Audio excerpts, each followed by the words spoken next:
अच्छा बेटा, last time हमने क्वेश्चन नंबर 9 तक कर लिया था, क्वेश्चन 10 से स्टार्ट करेंगे, सही है।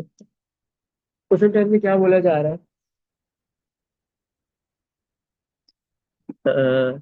A family of 2 adults and 2 children has booked a holiday। सही है, आपके पास एक फैमिली है, उसमें 2 एडल्ट है और 2 चिल्ड्रन है। उन्होंने क्या किया है? हॉलीडे के लिए बुक किया है, हॉलीडे बुक किया है, सही है। The total cost for their flight, सही है। अब वो हॉलीडे पे कैसे जा रहे हैं? फ्लाइट्स के थ्रू जा रहे हैं, तो टोटल कॉस्ट कितनी लग रही है फ्लाइट्स में जाने में? $5440। ये आपके पास टोटल कॉस्ट आ गई फ्लाइट की। Total cost equal to $5440। ये टोटल कॉस्ट है किसकी? फ्लाइट की। ये फ्लाइट की कॉस्ट है, सही है। टोटल कॉस्ट ऑफ फ्लाइट कर देते हैं हम, मिटाते हैं ना। टोटल कॉस्ट ऑफ फ्लाइट मतलब ये जो $5440 लगे हैं, ये 4 बंदे की, 4 पर्सन की बेटा फ्लाइट्स का खर्चा है, कॉस्ट है, सही है। उसमें से 2 एडल्ट है और 2 चिल्ड्रन है, सही है। And the total cost for their accommodation, इसी तरह total cost of accommodation, accommodation उन चारों की एकोमोडेशन की, मतलब वहां पे रहने के लिए, सही है। रहना खाना पीना ये सब आ जाएगा अकोमोडेशन में ना। अकोमोडेशन की टोटल कॉस्ट कितनी है उन चारों की? $7200, 7200 total cost of accommodation of all 4 person. सही है, उसमें 2 एडल्ट है, 2 बड़े हैं और 2 बच्चे हैं, 2 छोटे हैं, चिल्ड्रन है, सही है। अच्छा, पार्ट ए। पार्ट ए में क्या बोला जा रहा है? Each child's flight is 4/17 of the total cost of flight। सही है ना। हर बच्चे की, हर चाइल्ड की फ्लाइट पे कितना कॉस्ट लगी है? फ्लाइट्स की टोटल कॉस्ट उसने अमाउंट बता दी। उस अमाउंट के कितने हिस्से किए? 17। कितने हिस्से किए? हाँ। कौन सी अमाउंट के, कौन सी कॉस्ट के? जो फ्लाइट की है। फ्लाइट की जो टोटल कॉस्ट है 5440, उसके 17 हिस्से किए, उसको 17 पार्ट्स में ब्रेक किया। उसमें से 4 पार्ट्स कंज्यूम हो रहे हैं, 4 हिस्से, 4 पोर्शन कंज्यूम हो रहे हैं एक बच्चे की फ्लाइट की टिकट में, सही है। अब बोल रहा है find the cost of flight for each adult. अब बताओ कि आपके पास जो है वो कॉस्ट निकालनी है फ्लाइट की ही, ईच एडल्ट की, कि एडल्ट एक बड़ा बंदा, एक एडल्ट की फ्लाइट की कॉस्ट कितनी आई है वो बतानी है, सही है। इसमें कुछ पूछना है? ये चीज समझ में आ गई है? Yes sir. सही है। अब इसको ना बहुत सारे तरीके हैं करने के ना। आपके पास सबसे पहले ऑप्शन क्या है कि आप फ्लाइट्स की जो टोटल कॉस्ट है उसको 17 से डिवाइड कर दो, तो आपको पता चल जाएगा। 17 पार्ट, 17 हिस्से आपको पता चल जाएंगे, सही है। 540 को। अब बच्चे, एक बच्चे की बेटा कितने हिस्से यूज हुए हैं, कितने हिस्से लगे उन 17 पार्ट्स में से? 4। तो 4 से मल्टीप्लाई करोगे तो आपके पास कॉस्ट आ जाएगी किसकी? चाइल्ड की आ जाएगी, सही है। सेकंड चाइल्ड की भी उतनी होगी, सही है। एक तो तरीका ये है, एक आसान तरीका करते हैं। आसान तरीका क्या है? सबसे पहले मुझे ये पता चल जाए कि अगर चार टोटल 17 पार्ट्स में से, 17 हिस्सों में से 4 हिस्से किसमें लग रहे हैं? चाइल्ड में। तो फिर आपके पास एडल्ट में कितने हिस्से यूज हो रहे हैं? एडल्ट की जो फ्लाइट की कॉस्ट है उसमें कितने हिस्से, कितने पार्ट्स यूज हो रहे हैं 17 में से? सही है। तो कैसे निकालेंगे? इधर एक काम उसने ये आसान किया हुआ है थोड़ा सा, कि एडल्ट भी 2 है, 2 है, और चिल्ड्रंस भी 2 है, 2 है, दोनों सेम है, सही है।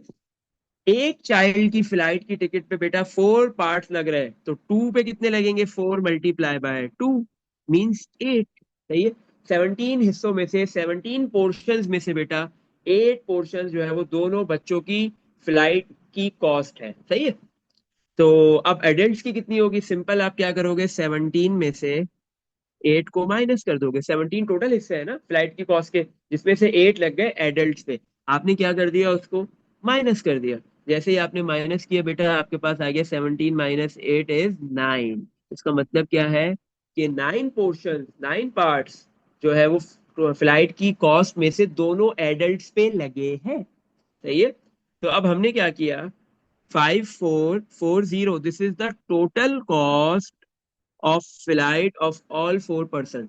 इसको हमने डिवाइड किया 17 से। जैसे ही आप बेटा इन दोनों को डिवाइड करोगे तो आपके पास जो आंसर आएगा, जो नंबर आएगा, वो ये बताएगा कि आपके पास जो, क्या कहते हैं, फ्लाइट की जो कॉस्ट है उसमें से 1 पोर्शन में कितने डॉलर्स आ रहे हैं, सही है। तो आप बेटा इन दोनों नंबर्स को डिवाइड करो, बताओ क्या आंसर आ रहा है। अब ऑब्वियस सी बात है ना, नीचे तो 17 है, तो 17 तो प्राइम नंबर है, इसका मतलब ऊपर भी 17 से कैंसिल हो रहा होगा, सही है। 17 वन जा 17, 17 के टेबल में 54 नहीं आता, बल्कि क्या आता है 17 के टेबल में, 17 होता है 51, सही है। 3 पे आता है 51, 3 रिमाइंडर आ गया, मतलब 3 4 को मिल गया, 34 बन गया। 17 के टेबल में 34 आता है 2 पे, और ये जीरो कॉपी हो गया, सही है। तो इसका मतलब $320 जो है वो आपके पास एक पोर्शन है, एक हिस्सा है फ्लाइट की टोटल कॉस्ट में से, सही है। अब आपको पता है कि इन दोनों एडल्ट्स ने मिलके कितने पोर्शन यूज किए हैं टोटल 17 हिस्सों में से, 9 पोर्शन दोनों की टिकट में लगे हैं, एडल्ट्स की टिकट में लगे हैं। तो आपने सिंपल क्या किया, 320 एक पोर्शन है, जैसे ही आपने इसको 9 से मल्टीप्लाई कराया, तो आपको जो प्राइस मिलेगी, जो डॉलर्स मिलेंगे, वो इन दोनों की एडल्ट्स की कॉस्ट हो जाएगी, सही है। तो आपने 320 को 9 से मल्टीप्लाई करवा देना है। कैसे करेंगे, हम 32 को 9 से मल्टीप्लाई कर देते हैं, सही है, और जीरो कॉपी कर देंगे। 32 × 9 क्या होगा, 32 × 10 320 होता है, सही है। और फिर हमें तो 9 चाहिए ना, तो 320 में से 32 माइनस कर दो, क्या आ जाएगा, 288। हम्म ऐसे ही है, और ये जीरो कॉपी। तो 32 को बेटा जब आप 9, सॉरी 320 को आप 9 से मल्टीप्लाई करोगे तो आंसर आएगा 2880, सही है। इसमें कुछ पूछना है। इतने डॉलर्स बेटा दोनों एडल्ट्स की टिकट में लगे हैं। उसने क्या बोला था, find the cost of the flight for each adult, हर एक एडल्ट की टिकट में कितने पैसे लग रहे हैं फ्लाइट की, तो वो आपने निकालना है। अब ये दो में लगा है, तो आप इसको सिंपल इस अमाउंट फिर को इसको क्या कर डिवाइड दोगे, बाय टू डिवाइड कर बाय। दो। Yes yes yes yes. दूसरा ऑप्शन क्या था, हम 9 को डिवाइड बाय 2 करते 4.5 आता, तो फिर डेसिमल नंबर्स की मल्टीप्लीकेशन क्या हो जाती है, थोड़ी सी डिफिकल्ट। तो इस वजह से मैंने वो मेथड अपनाया नहीं। अगर आपको वो अच्छा लगता है आप वो कर दो, सही बिल्कुल। Two two two 28 80 divide by 2 करोगे बेटा तो 2 से कैंसिल हो जाएगा, 2 1 2, ये पूरा 2 के टेबल से कैंसिल होगा। 2 के टेबल में बेटा 2 आएगा 1 पे, 8 आएगा 4 पे, और सेकंड 8 भी 4 पे आएगा, और जीरो कॉपी। तो मतलब $1440 ये कॉस्ट है आपके पास। $1440 is the cost of each adult flight, flight ticket, सही है। आपके पास जो है वो बेटा हर एडल्ट की, दोनों एडल्ट के 14 14 डॉलर जो है वो किस पे लगे हैं, फ्लाइट की टिकट बुक करने में। फ्लाइट की टिकट्स मतलब जो हॉलीडे पे जाने के लिए फ्लाइट में जा रहे हैं, टिकट पे इतना खर्चा एडल्ट्स पे आया है, सही है। इसमें कुछ पूछना है, देख लो। ये नो समझ आ सर। गया, चलो। अच्छा, अगर ये बोलता कि आपके पास जो है वो एडल्ट के बजाय चिल्ड्रन, तो फिर तो बहुत ही आसान हो जाता, कोई मसला ही नहीं होता। आप क्या करते, 5440 को 17 से डिवाइड करते, आपको सिंगल पोर्शन में, एक पोर्शन के अंदर कितनी अमाउंट आ रही है, कितने डॉलर आ रहे हैं वो पता चल जाता, देन आप उसको मल्टीप्लाई बाय 4 कर देते, क्योंकि आपके पास 17 पार्ट्स में से 4 पार्ट्स चाइल्ड जो है वो फ्लाइट में, फ्लाइट की टिकट खरीदने में पैसे खर्च कर रहा है, सही है। अच्छा चलो पार्ट बी पे चलते हैं। पार्ट बी में क्या है, द कॉस्ट ऑफ एकोमोडेशन, सही है ना। आपके पास दो चीजों की कॉस्ट दी हुई थी ना, टोटल कॉस्ट जो है वो क्वेश्चन के स्टार्ट में, एक तो फ्लाइट की दी हुई थी, दूसरा इन चारों पर्सन के एकोमोडेशन में दी हुई थी। The cost of accommodation for each adult, her adult की जो एकोमोडेशन की, मतलब उसमें रहना, उधर जाके हॉलीडे पे खाना पीना सब कुछ जो भी हो रहा है, उसकी हर एडल्ट की जो कॉस्ट ऑफ अकोमोडेशन है is $472 more than each adult. Adult की कंसिडर करो, अगर $100 की कॉस्ट है, लग रही है एकोमोडेशन की, तो एडल्ट की चिल्ड्रन के मुकाबले में कितनी लग रही है, $472 ज्यादा। मैंने एक एग्जांपल लिया, अगर उसकी $100 लग रही है, सही है। दूसरा ऑप्शन है अगर उसकी $1000 लग रही है, किसकी, चिल्ड्रन की, एक चिल्ड्रन की अकोमोडेशन की कॉस्ट $1000 यूज हो रही है, तो फिर एडल्ट की क्या है, उसकी उससे 1000 से 472 ज्यादा यूज हो रही है, सही है, ये बता दिया। Find what fraction of the total cost for flights and accommodation is paid for the children। अब क्या निकालना है, find what fraction, fraction बताना है आपने, of the total cost of for flights and accommodation सही है, आपको फ्रैक्शन में बताना है। एक तो टोटल कॉस्ट फॉर फ्लाइट्स, सही है, फ्लाइट का भी और एकोमोडेशन का भी जो पे किया जा रहा है, किसके लिए, चिल्ड्रन के लिए। अब इधर एडल्ट के लिए नहीं निकालना, बल्कि किसके लिए निकालना है, चिल्ड्रन के लिए निकालना है। सही है। अब इसने क्या बोला, फ्रैक्शन बताओ। फ्रैक्शन में टोटल कॉस्ट फ्लाइट्स की भी आएगी और एकोमोडेशन की भी आएगी, दोनों की आएगी। सही है। वो पे की जा रही है किसके, चिल्ड्रन के लिए, वो निकालनी है। फ्लाइट का हमें थोड़ा बहुत जो है वो पता है, अच्छा खासा पता है। सही है। अब हमने एकोमोडेशन के लिए काम करना है। अब मुझे बताओ मैं एकोमोडेशन के लिए कैसे करूं। मेरे पास सिर्फ ये पता है 7200, $7,200 दोनों एडल्ट और दोनों चिल्ड्रन, 4 पर्सन के एकोमोडेशन में यूज हो रहा है। और दूसरा मुझे ये पता है कि $472 जो है वो एकोमोडेशन में जो है वो ज्यादा लग रहा है एडल्ट का, किसके मुकाबले में, चिल्ड्रन के मुकाबले में। तो अब हमें कैसे पता चलेगा कि एक पर्टिकुलर एडल्ट का कितना अकोमोडेशन है, एक पर्टिकुलर चिल्ड्रन का कितना अकोमोडेशन है, ये कैसे पता चलेगा। बताओ कैसे करें, क्या करें। हम्म कैसे स्टार्ट करें पार्ट बी को। अच्छा देखो, एडल्ट का कितना ज्यादा लग रहा है चिल्ड्रन के मुकाबले में एकोमोडेशन में, 472, सिंगल एडल्ट का ना, ईच एडल्ट, हर दोनों एडल्ट के इतने इतने डॉलर ज्यादा लग रहे हैं। तो एक एडल्ट का 472 जो है वो डॉलर ज्यादा लग रहा है अकोमोडेशन का। तो दोनों का कितना लगेगा, मल्टीप्लाई बाय टू कर देंगे। 472 को बेटा मल्टीप्लाई बाय टू कर दो, तो आपके पास आंसर आ जाएगा। 472 मल्टीप्लाई बाय टू, बताओ बेटा क्या आ रहा है। 944, सही है। $944 दोनों चिल्ड्रन, सॉरी दोनों एडल्ट की एकोमोडेशन में ज्यादा लगेगा चिल्ड्रन के मुकाबले में। हमारे पास जो टोटल अमाउंट थी 7200, ये एकोमोडेशन की टोटल अमाउंट थी। सही है। इसमें से हम जो है वो 944 माइनस कर देते हैं। सही है। जैसे ये क्यों, ये $944 क्या है, ये वो अमाउंट है जो एडल्ट पे ज्यादा लग रही है चिल्ड्रन के मुकाबले में। जैसे ही मैं माइनस करूंगा तो जो अमाउंट आएगी, वो अमाउंट बेटा ये बता रही है कि अब चारों में, दोनों चिल्ड्रन और दोनों एडल्ट्स में इक्वली एकोमोडेशन की कॉस्ट लग रही है। सही है, क्योंकि हमने क्या किया, जो मोर देन वाली अमाउंट थी वो माइनस कर दी टोटल अमाउंट से।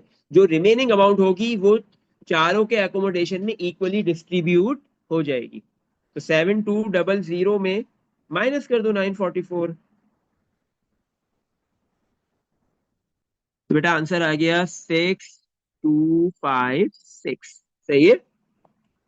तो ये $6256 की जो अमाउंट है, ये क्या है, ये एकोमोडेशन की चारों में इक्वली डिस्ट्रीब्यूट होगी। सही, क्योंकि हमने जो ज्यादा वाली अमाउंट थी वो निकाल दी। अब मैं क्या करूंगा, इस 6256 को डिवाइड कर दूंगा 4 से, क्योंकि मेरे पास 4 पर्सन है, दो एडल्ट दो चिल्ड्रन। तो जो आंसर आएगा डिवाइड करने के बाद, वो मुझे ये बताएगा कि उतनी अमाउंट जो है वो चिल्ड्रन में लग रही है, उतने डॉलर चिल्ड्रन के एकोमोडेशन में यूज हो रहे हैं, और उतने डॉलर जो है वो एडल्ट के एकोमोडेशन में यूज हो रहे हैं, और एडल्ट में एक्स्ट्रा भी यूज हो रहे हैं, वो हमें पता है। सही है। तो मैंने क्या किया, 62 को 4 से डिवाइड कर दिया। 4 के टेबल से कैंसिल हो जाएंगे, करते हैं 4 1 4, 4 के टेबल में 6 नहीं आता, 4 ये आता है 1 पे, 2 कॉपी हो गया, 22 नहीं आता, 5 20 आता है 5 पे, 2 कॉपी हो गया, 25 नहीं आता, 24 आता है 6 पे, 1 कैरी हो गया। सही है। तो 16 जो है 4 पे आता है, तो मतलब $1564 जो है वो बेटा किस पे, अकोमोडेशन पे यूज हो रहे हैं, चिल्ड्रन के। सही है। $1564 चिल्ड्रन के अकोमोडेशन पे यूज हो रहे हैं। सही। इसी तरह एंड ये चिल्ड्रन के लिए है। सही है ना। बेटा ये चीज समझ में आ गई कि हमने ये पता कर लिया कि चिल्ड्रन के, एक चिल्ड्रन पे अकोमोडेशन पे कितने डॉलर यूज हो रहे हैं। सही। और एडल्ट पे कितना है, एडल्ट पे 1564 तो है ही, और साथ में $472 एक्स्ट्रा भी है। तो 1564 को 472 में क्या कर लेते हैं, ऐड कर लेते हैं। तो अब हमें पता चल जाएगा कि जो है वो 1564, 1564 को ऐड कर दो 472 में, $2036 बेटा यूज हो रहा है आपके पास, किसकी एकोमोडेशन में, एडल्ट की। और चिल्ड्रन की एकोमोडेशन में कितना यूज हो रहा है, 1564। सही है। आपको ये पता चल गया है इजीली कि $1564 जो है वो चिल्ड्रन के एकोमोडेशन में यूज हो रहा है, और जो है वो 2036 जो है वो बेटा आपके पास किस में यूज हो रहा है, एडल्ट की अकोमोडेशन में। सही। अब आओ क्या हो रहा है। अब इसने क्या बोला है, पार्ट बी में क्या निकालना है, find what fraction of the total cost for flight. आपने जो है वो फ्रैक्शन बताना है टोटल कॉस्ट फ्लाइट का, सही है, क्या फ्रैक्शन बन रहा है, एंड एकोमोडेशन दोनों का, is paid for the children, किसके लिए, जो चिल्ड्रन का पे किया जा रहा है। अब देखो मुझे जो है वो टोटल कॉस्ट जो है वो फ्लाइट का पता तो है, चिल्ड्रन का पता है, अब मुझे एकोमोडेशन का निकालना है। सही है, एकोमोडेशन का निकालने के लिए मैंने ये पता कर लिया कि चिल्ड्रन पे एकोमोडेशन में कितने डॉलर्स यूज हो रहे हैं। सही है। अब इस अमाउंट को मुझे फ्रैक्शन के अंदर कन्वर्ट करना है। इसमें कुछ पूछना है बेटा, यहां तक देख लो। कोई क्वेश्चन है? सर 472 कहाँ से आया? 472 इसमें क्वेश्चन में बताया ना, the cost of accommodation for each adult is $472 more than for each child. आपके पास जो एकोमोडेशन की कॉस्ट है हर एडल्ट में $472 ज्यादा लग रही है, किसके मुकाबले में, हर चाइल्ड के, ईच चाइल्ड के मुकाबले में। सही है, क्योंकि बड़ा बंदा जो है वो ऑब्वियस सी बात है ज्यादा खाना खाएगा, तो उस पे एकोमोडेशन में ज्यादा खर्चा होगा, छोटे पे इतना नहीं होगा, तो वो बता दिया, ये क्वेश्चन में बता दिया है। सही, ये चीज समझ में आ गई। और टोटल कॉस्ट शुरू में दी हुई थी उसने एकोमोडेशन की, तो मैंने सबसे पहले 472 एक बंदे की ज्यादा लग रही है, एक एडल्ट की, 2 से मल्टीप्लाई किया, दो एडल्ट्स की कॉस्ट आ गई कि इतनी ज्यादा लग रही है, दो तो एडल्ट सर ये ज्यादा अगर यूज कर अगर रहे एडल्ट हैं। 4 होते या 3 होते तो हम 2 के बजाय 3 या 4 से करते। 3 से मल्टीप्लाई करते, यस, 4 होता तो 4 से मल्टीप्लाई करते, 7 होता तो 7 से मल्टीप्लाई करते, बिल्कुल ऐसे ही है, बिल्कुल ऐसे ही। सही है।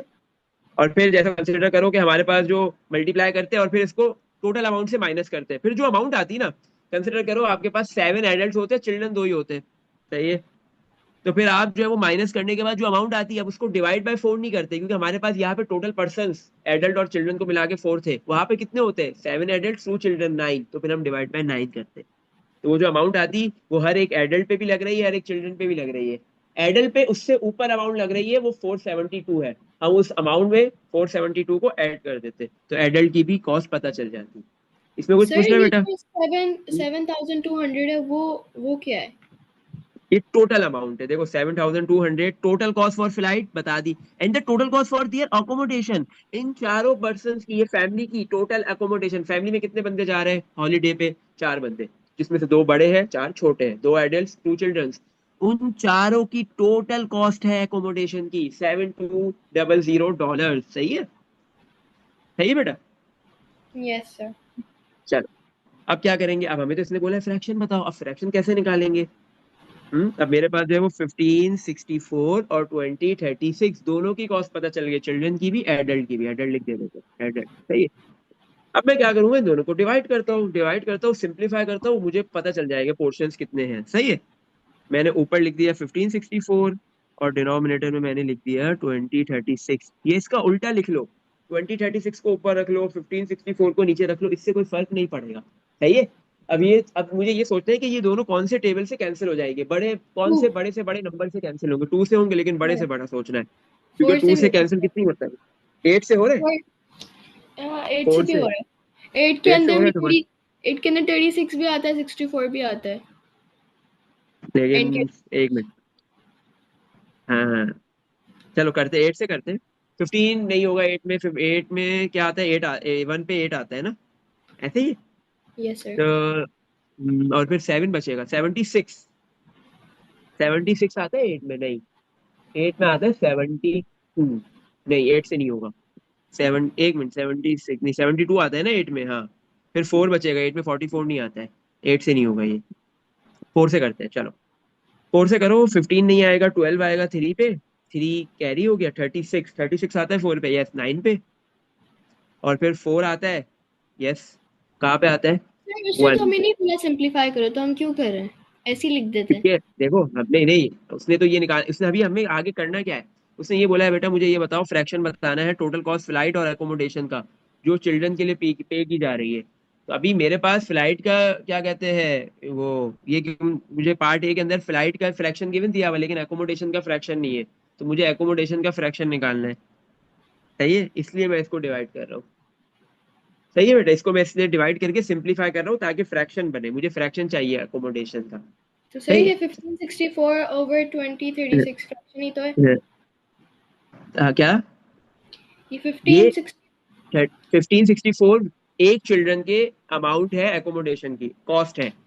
इसी तरह 2036 एक एडल्ट की एकोमोडेशन की कॉस्ट है। ये फ्रैक्शन नहीं है, मुझे फ्रैक्शन बताना है कि आपके पास जो है वो टोटल जो 7200 $7,200 है, इसको आपने इतने हिस्सों में कन्वर्ट किया। जैसे $5,440 जो थे फ्लाइट की कॉस्ट, उसको आपने 17 पार्ट्स में ब्रेक किया, क्वेश्चन के अंदर बताया हुआ है, और फिर उसमें से 4 पार्ट जो है वो बच्चे यूज कर रहे हैं, सही है, एक बच्चा यूज कर रहा है। तो इसी तरह इसका भी फ्रैक्शन बनाना है वैसा ही। ये चीज समझ आई बेटा? Yes sir. सही सर है, हम तो सिर्फ अब वो सिंपलीफाई सिंपलीफाई सिंपलीफाई करते रहेंगे। हाँ, लेकिन हो जाएगा, इतना नहीं है। हमने 8 से किया ना, 4 से नहीं हुआ। अब इसको 12 से भी कर सकते हो, 8 के बाद आप 12 से भी कर सकते हो, सही है, लेकिन आपको थोड़ा सा ना ये फास्टली करना पड़ेगा, उसके लिए प्रैक्टिस थोड़ी सी चाहिए होगी, सही है। हाँ, और इस क्वेश्चन के अंदर जो है वो क्या यही है कि गिवन होगा कैलकुलेटर, सही है। अगर कैलकुलेटर है तो वो तो फिर आप कैलकुलेटर में लिखोगे, वो आपको डायरेक्ट जो है वो सिंप्लीफाई फॉर्म में तो ये करके कन्वर्ट कैलकुलेटर वाला करके सवाल देगा। है।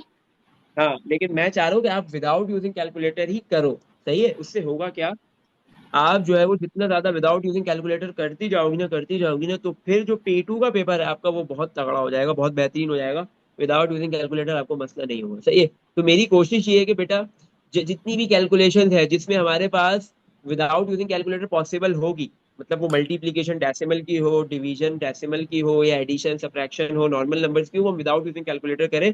ऐसे सवाल आते हैं जिसमें बड़े नंबर्स भी आ रहे हैं, सही है।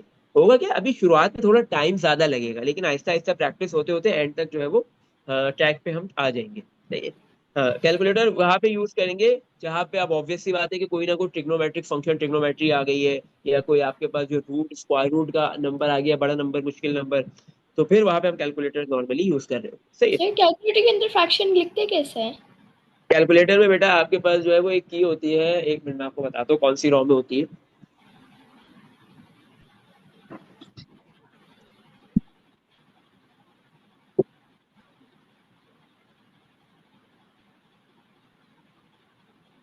एक तो आप सिंपल भी फ्रैक्शन लिख सकते हो, सही है, 1564 लिखो, फिर डिवाइड का साइन लिखो, फिर 2036 लिखो, वो भी कर सकते हो। लेकिन फ्रैक्शन के इसमें ना एक साइन भी बेटा, आपके पास जो बेटा थर्ड ड्रॉ है, स्टार्ट से थर्ड ड्रॉ, सही है, first second third, third draw का जो पहला आपके पास की है, बटन है, उस पे फ्रैक्शन बना हुआ है, अगर आप देखो ऐसे ही है। सर फ्रैक्शन कैसे बना होता है? यानी ऐसे ही बना होगा, ऊपर मतलब ऊपर नीचे? फ्रैक्शन ऐसे बना हुआ होगा, एक ऐसे एक की के ऊपर ना ऐसा बना हुआ होगा, इसकी एक की के ऊपर ना ये बना हुआ होगा, सही है, ये फ्रैक्शन होता है, यस सर। सही है, ये मिल गया। Yes sir.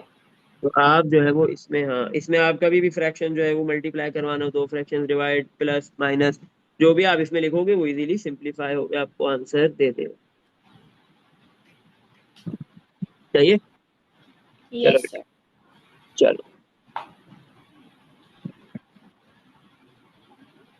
तो अब आपने क्या किया, कौन से टेबल से कर लिया, 4 से हो गया, 4 से डिवाइड कर दिया 1564, बेटा 4 से होगा डिवाइड तो 391 हो जाएगा, और डिवाइड में 2036 भी 4 से हो जाएगा, 20 आता है 4 पे, 5 पे, और 3 नहीं और आता है, तो 36 एक 59। साथ लेंगे तो जीरो लिखेंगे, दो डिजिट्स ले रहे हैं तो जीरो लिखेंगे पहले, बिल्कुल 36 9 पे आता है 5090। डायरेक्ट।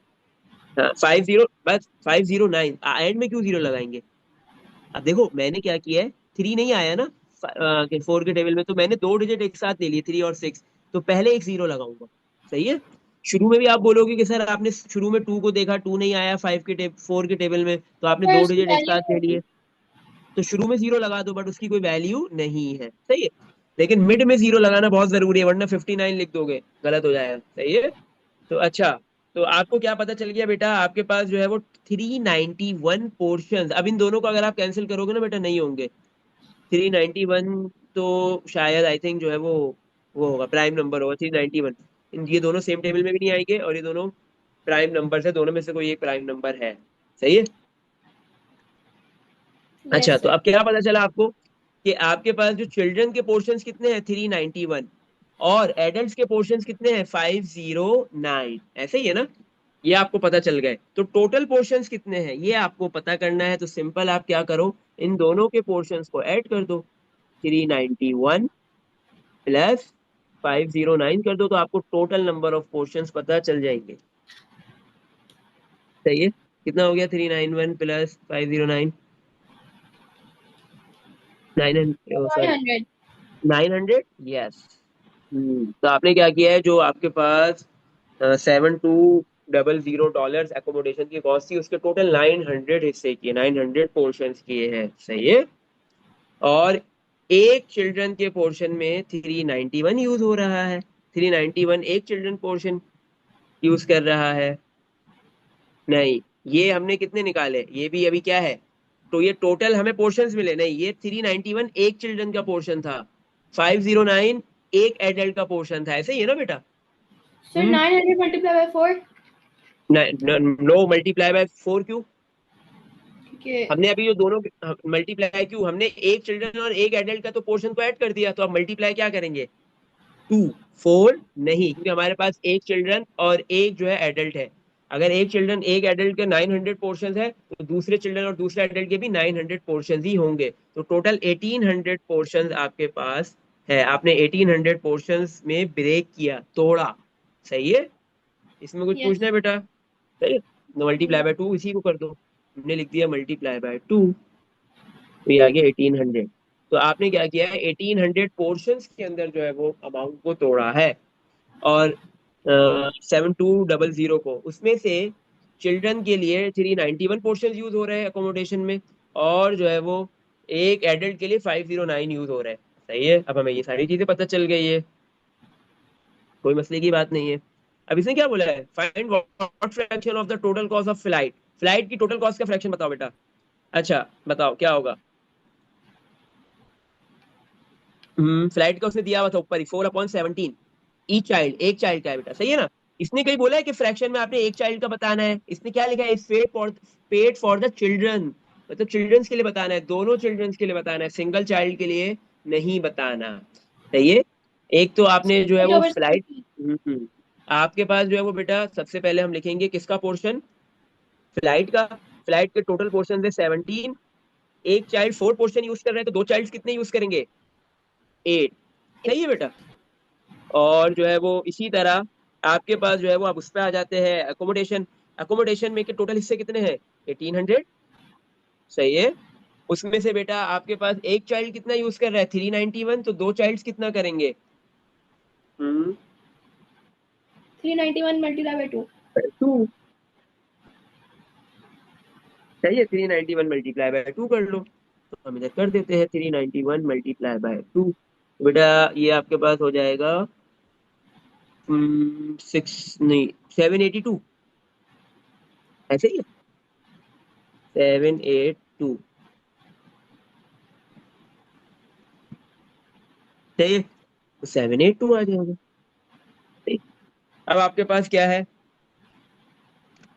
782 और 1800 दोनों अगर आप इनको कैंसिल करोगे, सिंप्लीफाई करोगे, तो दोनों टू के टेबल से कैंसिल होंगे, तो फिर बनेगा क्या, 391/900। तो आप डायरेक्ट 391/900 भी इधर लिख सकते हो, कोई मसले की बात नहीं है, सही है। इसमें कुछ पूछना है बेटा? अगर मैं नो। 782 डिवाइड बाई 1800 की जगह मैं ये लिख दूं 391/900, तो कोई मसला है नहीं, सही है बेटा। हम्म, चलिए। तो हमारे पास क्या हो रहा था कि टोटल जो पोर्शन से, हाँ बोलो बेटा। क्या बोलते हैं, ये 900 टोटल कॉस्ट है दो दो उसकी। नहीं, 900 डिनोमिनेटर में बेटा क्या आता है फ्रैक्शन में, टोटल हिस्से, टोटल पोर्शंस कितने, चारों के 1800, ऐसे ही है। 1800। हाँ, आप 1800 नीचे लिखोगे और ऊपर क्या लिखोगे, दोनों, हमने दोनों चाइल्ड के लिखने हैं, एक चाइल्ड का 390 बने, तो दोनों चाइल्ड का कितना हो जाएगा बेटा, अभी हमने निकाला है 782, 782। ऊपर आएगा 782 और डिवाइड में आएगा 1800, सही है। बिल्कुल ऐसे ही, जैसे ही आप ये लिखोगे तो सिंप्लीफाई होने के बाद ये 391/900 ही बचेगा, सही। इसमें कुछ पूछना है, ये चीज समझ आ गई, सही है। यस चलो मैं, सर। चलो अब मैं आपके लिए क्या करता हूँ, वही लिख देता हूँ ना, ताकि आपको मसला नहीं हो। 782 डिवाइड बाय 1800, ये दोनों के हमने फ्रैक्शन निकाल लिया। अभी सवाल में क्या लिखा है, what fraction of the total cost for flights and accommodation, मतलब टोटल कॉस्ट फ्लाइट और अकोमोडेशन की क्या करनी है, ऐड करनी है, सही है ना। टोटल कॉस्ट दोनों की बतानी है, दोनों की एक साथ बतानी है। आपने दोनों के अलग अलग फ्रैक्शंस बता दिए, लेकिन एक साथ फ्रैक्शन बताना होगा तो आप क्या करोगे, ऐड करोगे। क्यों? क्योंकि आपने कॉस्ट फ्लाइट की भी पे करनी है, अकोमोडेशन की भी पे करनी है, सही है। इसमें कुछ पूछना है? No sir. चलो अब इन दोनों को हम ऐड कर देते हैं। बट आपके पास ये 8/17 सिंप्लीफाई नहीं होगा, प्लस ये 782 और 1800 सिंप्लीफाई हो रहे, टू के टेबल से कैंसिल होगा। 782 डिवाइड बाय टू करेंगे 391, डिवाइड में 1800 डिवाइड बाय टू करोगे तो 900। अब इन दोनों फ्रैक्शंस को बेटा आप क्या कर लो, ऐड कर लो। सही है। अब ये इतना बड़ा फ्रैक्शन है, अगर आप नॉर्मल इसको करने जाओगे तो आपको जो है वो डिफिकल्टी हो सकती है, मुश्किल हो सकता है। सही है। तो ये वाला नॉर्मली क्वेश्चन जो अगर इस तरीके का आएगा तो वो कैलकुलेटर वाले पेपर में ही आएगा। तो हम इसको जो है वो कैलकुलेटर से करके देख लेते हैं क्या बना। सही है। आप कैलकुलेटर से करके मुझे बताओ क्या आंसर आ रहा है जो भी फ्रैक्शन का मैंने आपको बताया है।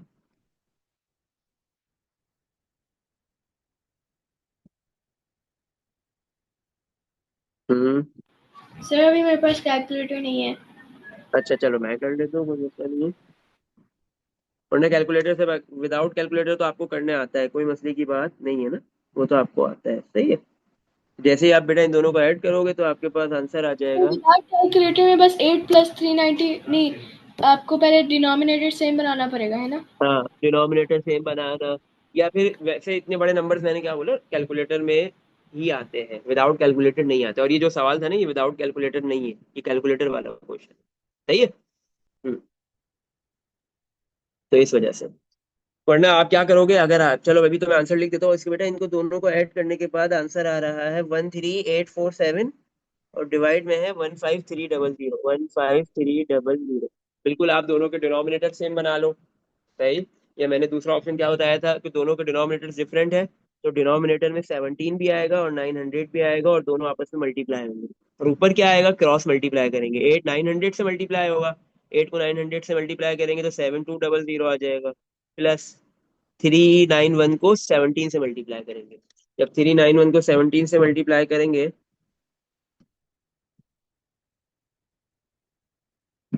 तो बेटा आपके पास आंसर आ जाएगा 6647।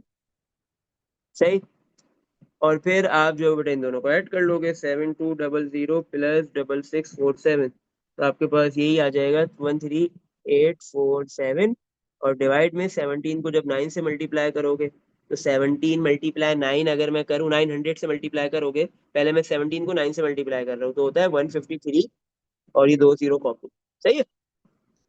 इसमें कुछ पूछना है बेटा देख लो, ये एक बड़ा क्वेश्चन था काफी। सही है। बेटा इसमें देख लो, जरूरी नहीं है दोनों पार्ट्स पूछे, कोई भी एक पार्ट भी पूछ सकता है, इससे रिलेटेड कोई पूछ सकता है। सही है। इसमें देख लो बेटा, कोई क्वेश्चन है? सर यहाँ तो कहीं लिखा है कैलकुलेटर यूज करो। बेटा वो लिखा हुआ कभी भी नहीं होता ना पेपर में, ये थोड़ी लिखा होता है, पेपर के तो शुरू में लिखा हुआ होता है। ठीक है, ये कैलकुलेटर वाला पेपर है, आपको पता है P4 P2 विदाउट कैलकुलेटर वाला होता है, तो आपको पता होता है। सही है। अब ये क्वेश्चन जहां से मैंने उठाया ना बेटा, तो वहां पे बाकायदा मेंशन हुआ था उन बुक्स के अंदर।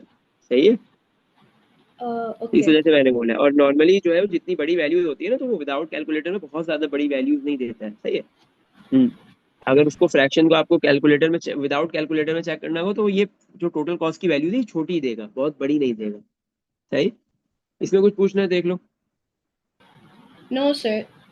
चलो आगे चलते हैं नेक्स्ट क्वेश्चन पे। Question number 11, Rafe spend 1/3 of office pocket money on a computer game. Rafe क्या कर रहा है, अपनी जो उसकी पॉकेट मनी है ना, जितनी पॉकेट मनी है, अभी तक वो बताया नहीं है हमें, आगे हो सकता है बताया लेकिन नहीं है, कहीं भी नंबर कोई लग नहीं रहा है कि इतनी इसकी पॉकेट मनी है, ये नहीं बताया। मतलब जितनी भी पॉकेट मनी है उसमें से 1/3, मतलब उस पॉकेट मनी के तीन हिस्से कर रहा है। सही है। 1/3 का क्या मतलब है, जो डिनोमिनेटर में लिखा होता है उतने पोर्शंस की तीन हिस्से किए, और उसमें से एक हिस्सा जो है वो, पॉकेट मनी के तीन हिस्सों में से एक हिस्सा उसने यूज कर दिया कंप्यूटर गेम में। सही है। ही स्पेंड, हम लिख देते हैं कंप्यूटर गेम, कंप्यूटर में वो कितना यूज कर रहा है कंप्यूटर गेम, 1/3। सही। He spend 1/4 of his pocket money on a ticket for a football. फिर उसने क्या किया, जितनी भी उसकी पॉकेट मनी थी उसके चार हिस्से किए, और एक हिस्सा उसमें से उसने लगा दिया है पॉकेट मनी का फुटबॉल मैच में। सही है। फुटबॉल मैच की टिकट खरीदने में। सही है। Ticket for a football match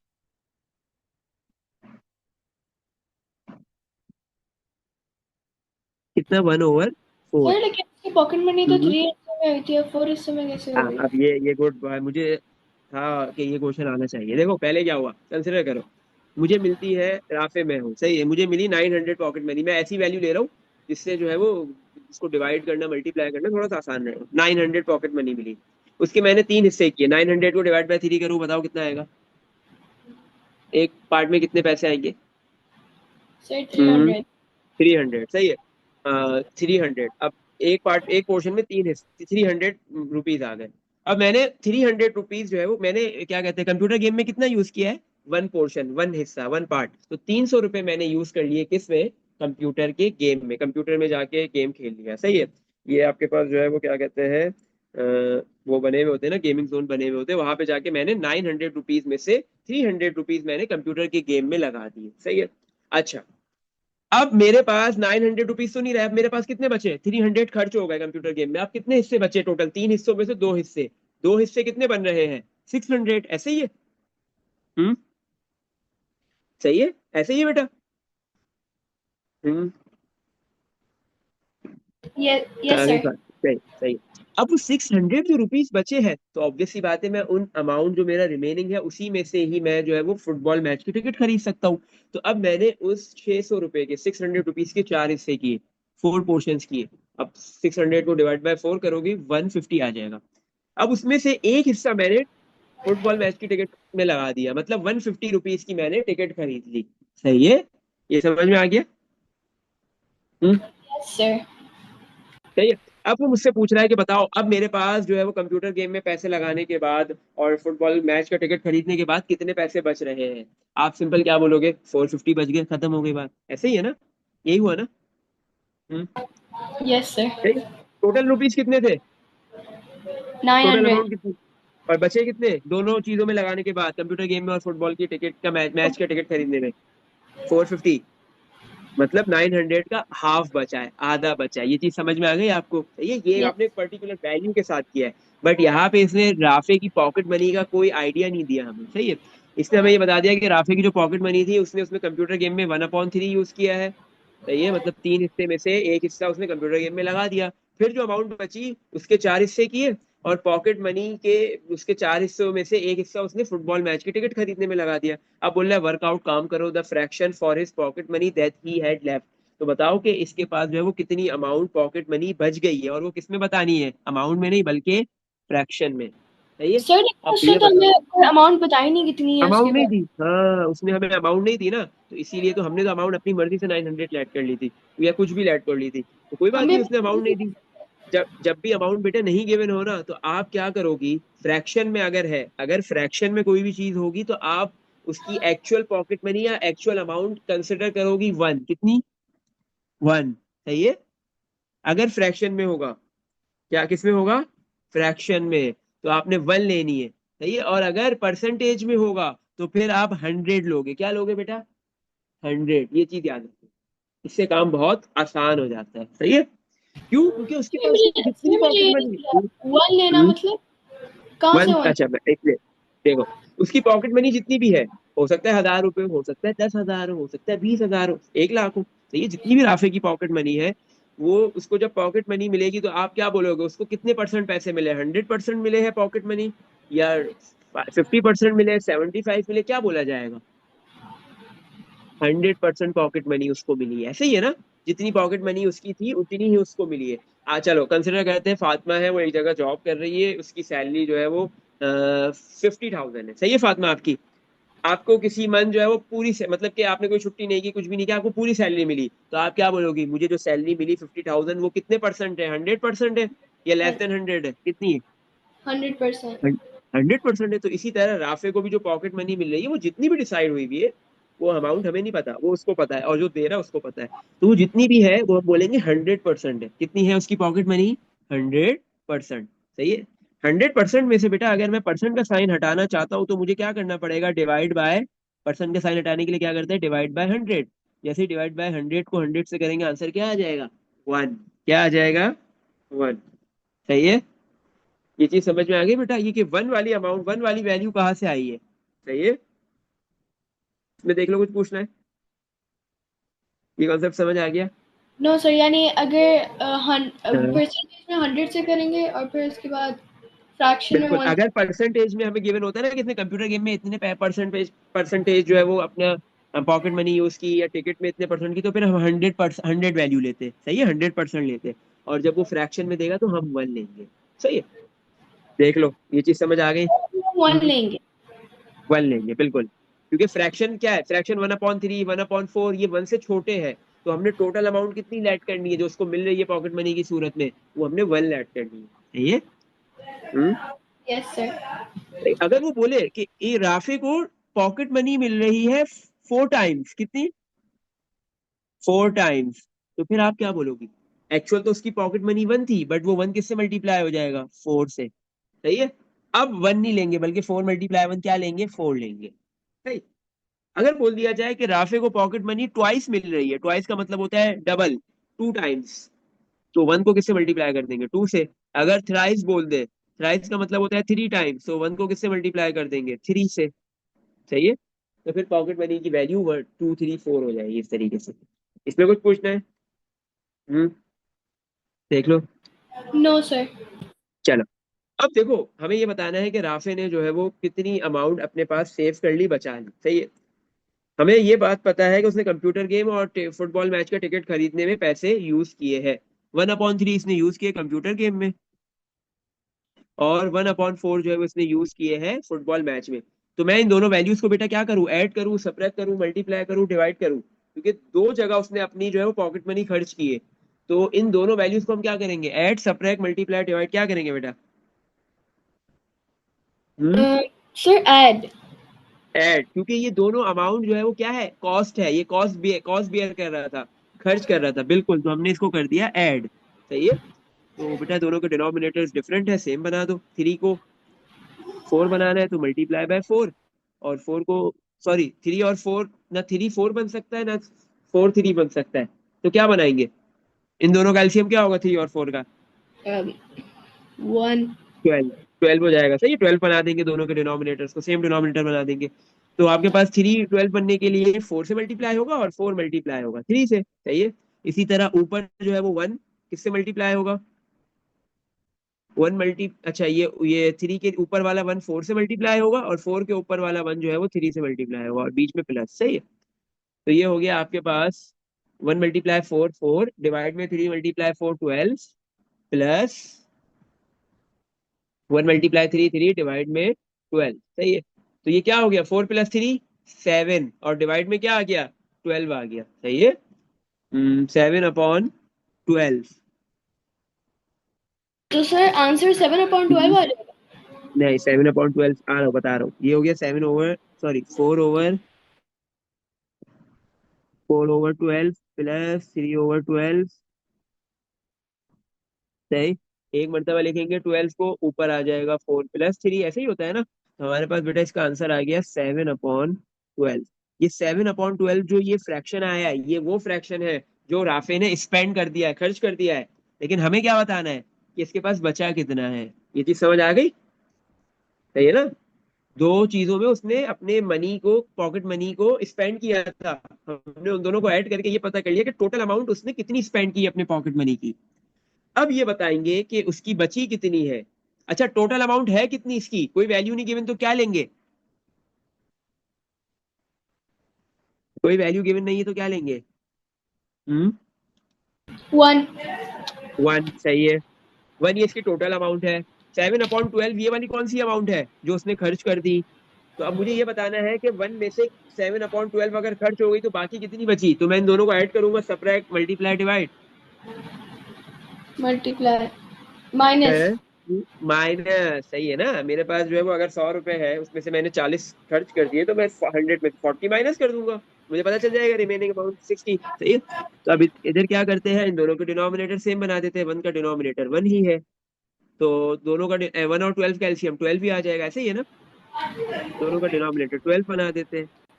सही, 12 आ जाएगा, और ऊपर क्या हो जाएगा, दोनों का डिनोमिनेटर 12 आ जाएगा, और ऊपर क्रॉस मल्टीप्लाई कर दो, या तो डिनोमिनेटर सेम बना के कर दो, या क्रॉस मल्टीप्लाई करके कर लो, या आपकी मर्जी होती है, दोनों तरीके हैं फ्रैक्शन को ऐड और सबट्रैक्ट करने के। सही है, तो मैंने इधर फर्स्ट मेथड यूज किया, इधर मैं सेकंड कर लेता हूँ। 1 × 12 12 आ गया, 1 और 12 का एलसीएम 12 आ गया। अब क्रॉस मल्टीप्लाई होगा, ये 1 12 से मल्टीप्लाई हुआ 12 आ गया, माइनस 7 1 से मल्टीप्लाई होगा 7 आ जाएगा। 12 - 7 इज 5, हम और दूसरा डिवाइड में तरीके क्या आ गया? क्या ऊपर वाला जो आपने किया है, क्या किया है? ऊपर वाले क्वेश्चन में किया है ना आपने, वन न्यूमरेटर को दूसरे वाले नंबर के डिनोमिनेटर से मल्टीप्लाई हाँ किया हाँ है। हाँ, जैसे मैंने ऊपर किया था, ये बिल्कुल ऐसे ही ना, ये वाला ना। हाँ हाँ बिल्कुल, इसमें ऐसे ही किया था। हाँ, मतलब न्यूमिनेटर को दूसरे के डिनोमिनेटर से मल्टीप्लाई किया, और दूसरे के न्यूमिनेटर को पहले के डिनोमिनेटर से मल्टीप्लाई किया। हाँ ऐसे किया है। सही है, दोनों तरीके जो आपको अच्छा लगता है। सही है, तो बेटा ये 5/12 आ गई, ये आंसर होगा। ये हमारे पास वो अमाउंट है जो राफे की पॉकेट मनी में से बच गई, ये लेफ्ट अमाउंट है, लेफ्ट पॉकेट मनी। सर अगर इसने इसमें बोला कुछ कि इसको हाँ, सिंगल में लिखो, इसको फ्रैक्शन में मत लिखो। इसको मतलब फ्रैक्शन में नहीं तो फिर डेसिमल में आएगा, सिंपल। सिंगल डिजिट में नहीं आ सकता, सिंगल डिजिट में पॉसिबल नहीं है। 5 नहीं, डिवाइड बाय अगर आप सिंगल 5 नंबर करोगे में। मतलब नंबर में क्या, ये फ्रैक्शन क्या है, ये सिंगल नंबर ही तो है 5/12। ये तो ये देखो, नहीं, अब ये ना ही डेसिमल, ना ही डेसिमल फ्रैक्शन। में, ना ही फ्रैक्शन में ना ही डेसिमल में, तो फिर लिख ही नहीं सकते इसको। सही है, क्योंकि 5/12 बेटा हम करेंगे ना, तो हमारे पास जो है, क्योंकि ऊपर क्या है, छोटा नंबर है, नीचे बड़ा है, तो ऑब्वियस सी बात है कि जब ऊपर नंबर छोटा हो नीचे बड़ा होता है, तो आंसर 1 से छोटा आता है। सही है, 1 से छोटा आएगा तो मतलब, और 0 से बड़ा आएगा, 0 पॉइंट समथिंग आंसर आएगा। तो इससे पॉसिबल ही नहीं है कि हम इसको जो है वो होल नंबर में लिख सके, या इसको हम इंटीजर्स में लिख सके, इट्स नॉट पॉसिबल। सही है, फ्रैक्शन को हम इंटीजर्स में नहीं लिख सकते, या तो वो डेसिमल में लिखा जा सकता है, या फिर फ्रैक्शन में ही रहा जा सकता है। इसमें कुछ पूछना है? हाँ, ये बोल सकता है फ्रैक्शन में इसको डेसिमल में कन्वर्ट कर दो, बस, और कुछ नहीं बोल सकते इसमें। इसमें देख लो बेटा, राफे के केस में कुछ पूछना है? आगे समझ, च- आगे चलते हैं। Question number 12, Fariha. अभी छोटे छोटे से वर्ड प्रॉब्लम्स हैं, एक एक दो वर्ड प्रॉब्लम में ना बेसिक कॉन्सेप्ट बन जाएंगे ना, तो फिर जल्दी जल्दी होंगे।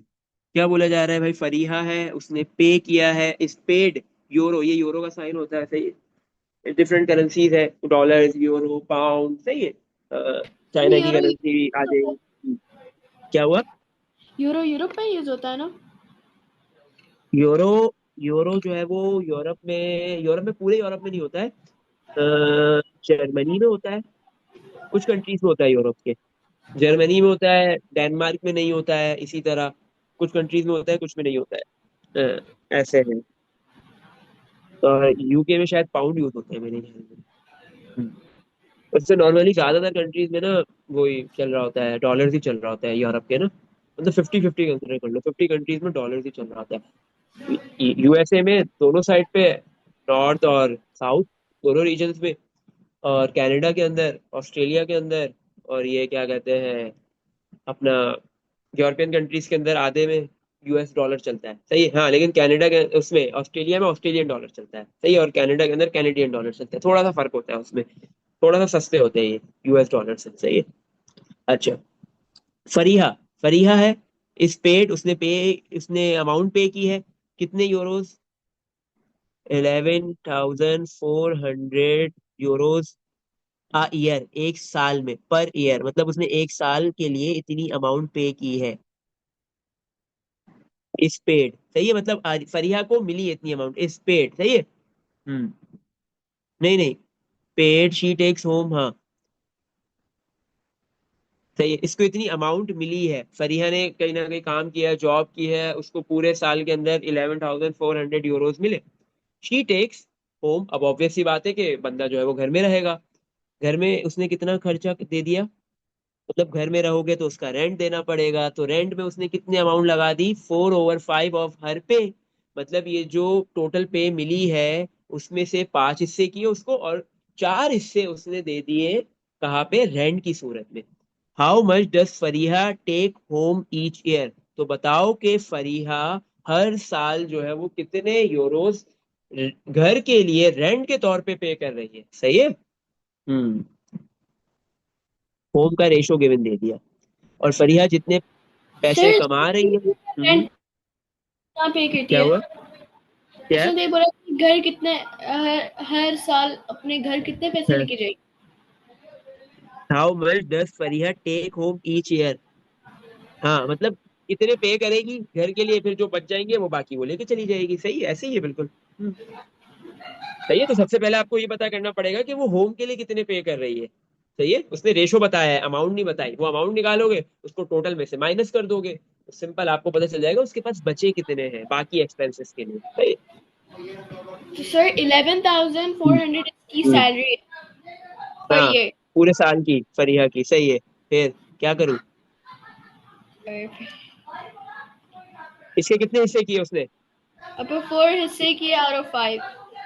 तो हाँ मतलब चार हिस्से उसने रेंट के लिए, मतलब घर के लिए पे कर दिया। ऑब्वियस सी बात है कि या तो रेंट होगा या इंस्टॉलमेंट होगी, कुछ ना कुछ होगा। इधर स्पेसिफाई नहीं किया हुआ है, मतलब घर के लिए पे किया उसने पांच हिस्सों में से। तो मुझे डिवाइड बाय क्या करना है इसको? 5। सही है। और मल्टीप्लाई बाय क्या करना है? 4। 4। ऐसे ही होगा ना? तो यस यही कर सर। लो। तो 5 से डिवाइड करो, 5 से कैंसिल हो जाएगा। 5 × 5 और 1 1 4 डबल वन आएगा। कहाँ पे आएगा? नहीं, डबल वन नहीं आएगा, 10 आएगा 2 पे, 1 कैरी। और 14 नहीं आएगा, 10 ही आएगा 2 पे, 1 कैरी। Sorry, sir 4 22 carry. 80।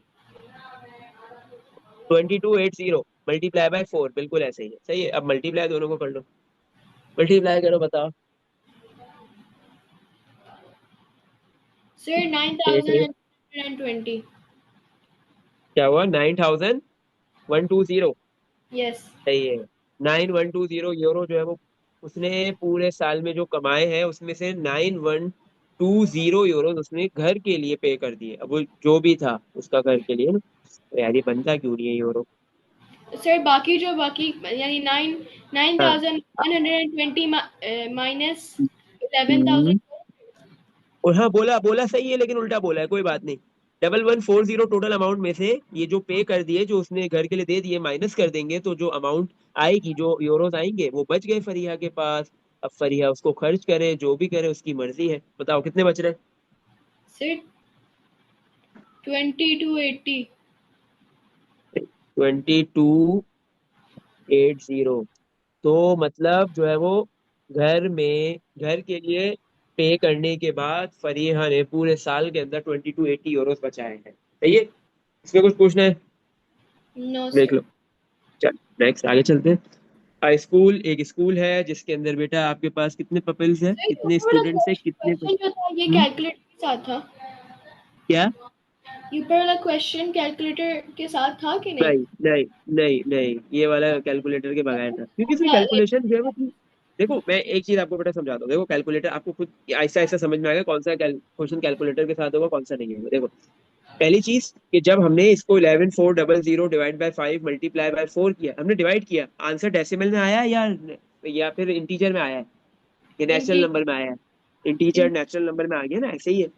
अगर डेसिमल में आंसर आएगा तो इसका मतलब है वो कैलकुलेटर का क्वेश्चन है। मोस्टली जो डेसिमल में आंसर आ रहे होते हैं ना, उसमें वो कैलकुलेटर के क्वेश्चन होते हैं। जो कैलकुलेटर के विदाउट होते हैं उसमें कोशिश यही होती है कि डेसिमल में आंसर नहीं है उसके, इंटीजर्स में आ जाए, पॉजिटिव इंटीजर नेगेटिव इंटीजर में आंसर है। इसमें हम देखो पूरे क्वेश्चन के अंदर कहीं भी डेसिमल नहीं आया है। सही है। सर अगर टोटल इसमें कुछ अमाउंट क्वेश्चन जैसे अभी इसने टोटल अमाउंट बताई थी फ्रैक्शन में, अगर डेसिमल में बताया तो उस कैलकुलेटर का हो जाएगा। हाँ, वो वैल्यू बहुत बड़ी थी। वो फ्रैक्शन में क्या कर रहा था, वो दोनों दो अलग अलग फ्रैक्शंस को ना ऐड करने को बोल रहा था कि उन दोनों का कंबाइंड टोटल कॉस्ट बताओ, फ्लाइट की भी, एकोमोडेशन की भी, फ्रैक्शंस की वो भी। और वो एक फ्रैक्शन और दूसरे फ्रैक्शन के डिनोमिनेटर्स बहुत डिफरेंट थे। एक का 17 था, दूसरे का क्या बन रहा था, 1800। तो बड़े फ्रैक्शंस में बड़ा डिफरेंट था, तो इस वजह से। सही है। तो इस यस। वजह से वहां पे कैलकुलेटर दिया गया है। सही है? अच्छा बेटा, आ जाओ। स्कूल, एक स्कूल है जिसके अंदर 1200 पीपल्स। आपके पास टोटल स्टूडेंट्स कितने हैं, टोटल बच्चे कितने हैं स्कूल के अंदर? 1200। सही है। 1200। 575 of these peoples are girls. Girls कितनी है? गर्ल्स जो है वो 1200 में से 575 गर्ल्स है। सही है। और बाकी क्या होंगे? बॉयज होंगे ना, ऐसे ही है ना? ये पीपल लिखना चाह हम्म, रहा था ना? नहीं, स्टूडेंट को ना पीपल्स भी कहते हैं, पीपल नहीं लिखना चाह रहा था ये। स्टूडेंट्स को ना, बच्चों को ना पीपल्स भी कहते हैं। सही है। ये सही लिखा है इसने। ये बहुत कम बुक्स में आपको नजर आएगा, ज्यादा में नहीं आएगा, लेकिन ये लिखा हुआ होता है।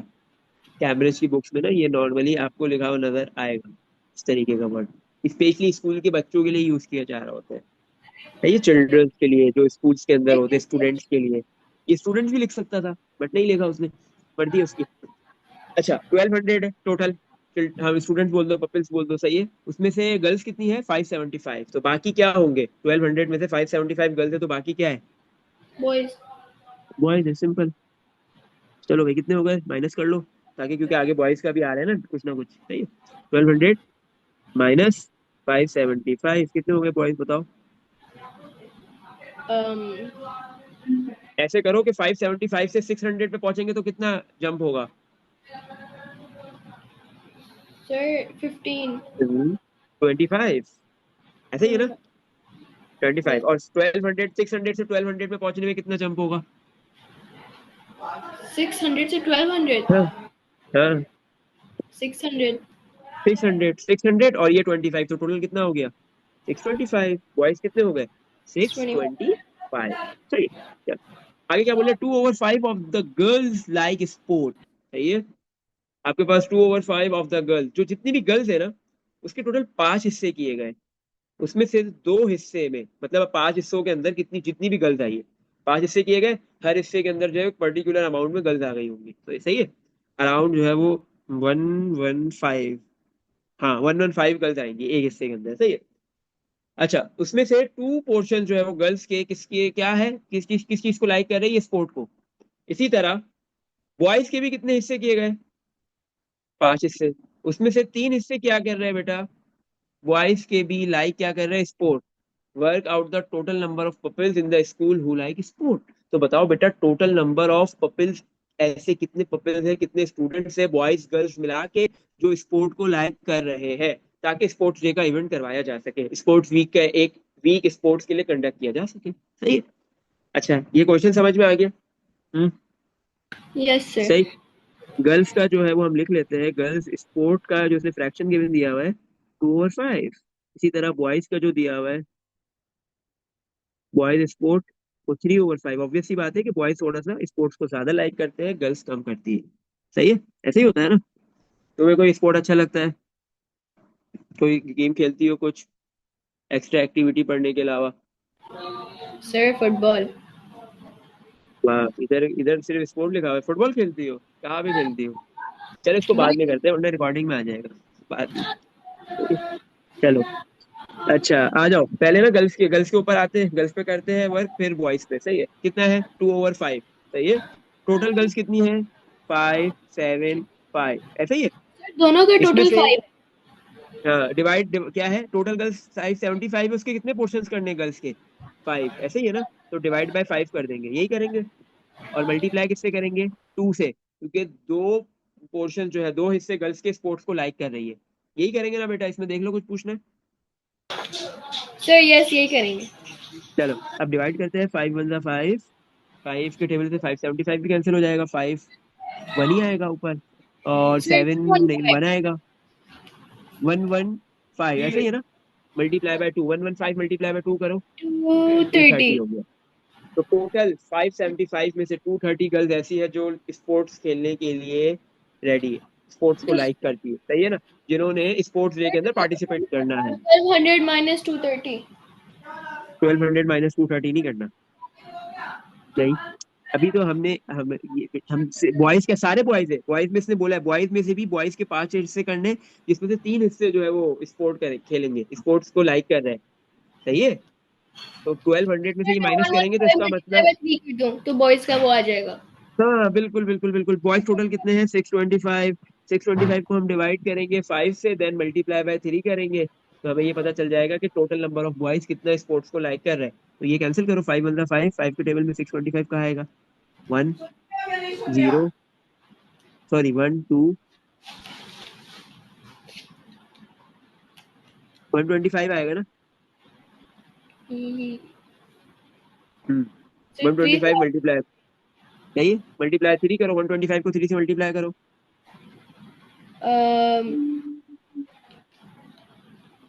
देखो 1 को 3 से मल्टीप्लाई करो, 300 बन जाएगा, 3 आ जाएगा, सही है। 3 को 25 से 375। करो, यस 375। तो 375 बॉयज स्पोर्ट को लाइक कर रहे हैं, और 230 जो है वो गर्ल्स स्पोर्ट को लाइक कर रही है। इसने ये तो बोला था work out the total number of 375 pupils. Plus 230।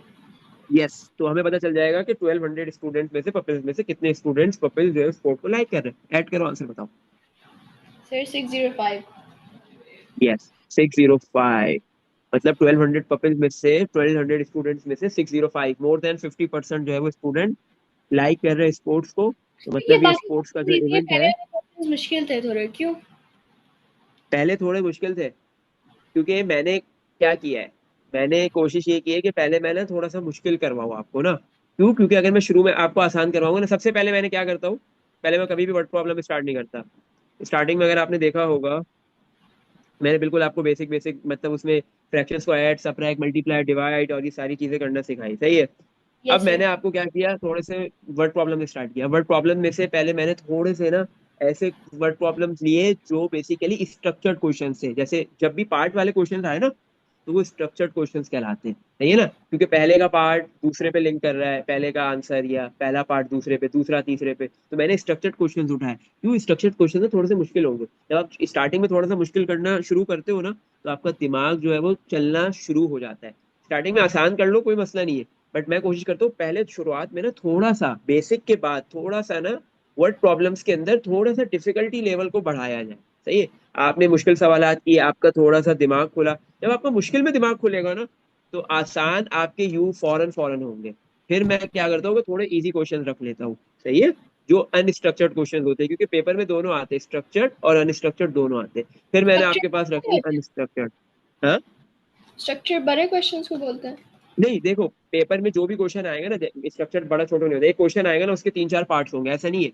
वो 8 10 नंबर का होगा या 6 नंबर का होगा मिनिमम, उससे छोटा जिसके क्वेश्चन एक कोई नहीं ही आएगा। पार्ट है उनको स्ट्रक्चर बोलते हैं, जिसके लाइक वन नहीं पार्ट है नहीं नहीं नहीं नहीं नहीं, अनस्ट्रक्चर्ड क्वेश्चन क्या होंगे, एक क्वेश्चन है उसमें 3 पार्ट है, पहले पार्ट का अब दूसरे पार्ट से और तीसरे पार्ट से कोई लेना देना नहीं है, कोई लिंक नहीं है। इसी तरह दूसरे पार्ट का पहले और तीसरे से कोई लेना देना नहीं है, तीसरे पार्ट का पहले और दूसरे से कोई लेना देना नहीं है, मतलब तीनों पार्ट्स का आपस में कोई लिंक नहीं है, वो अनस्ट्रक्चर्ड कहलाता है।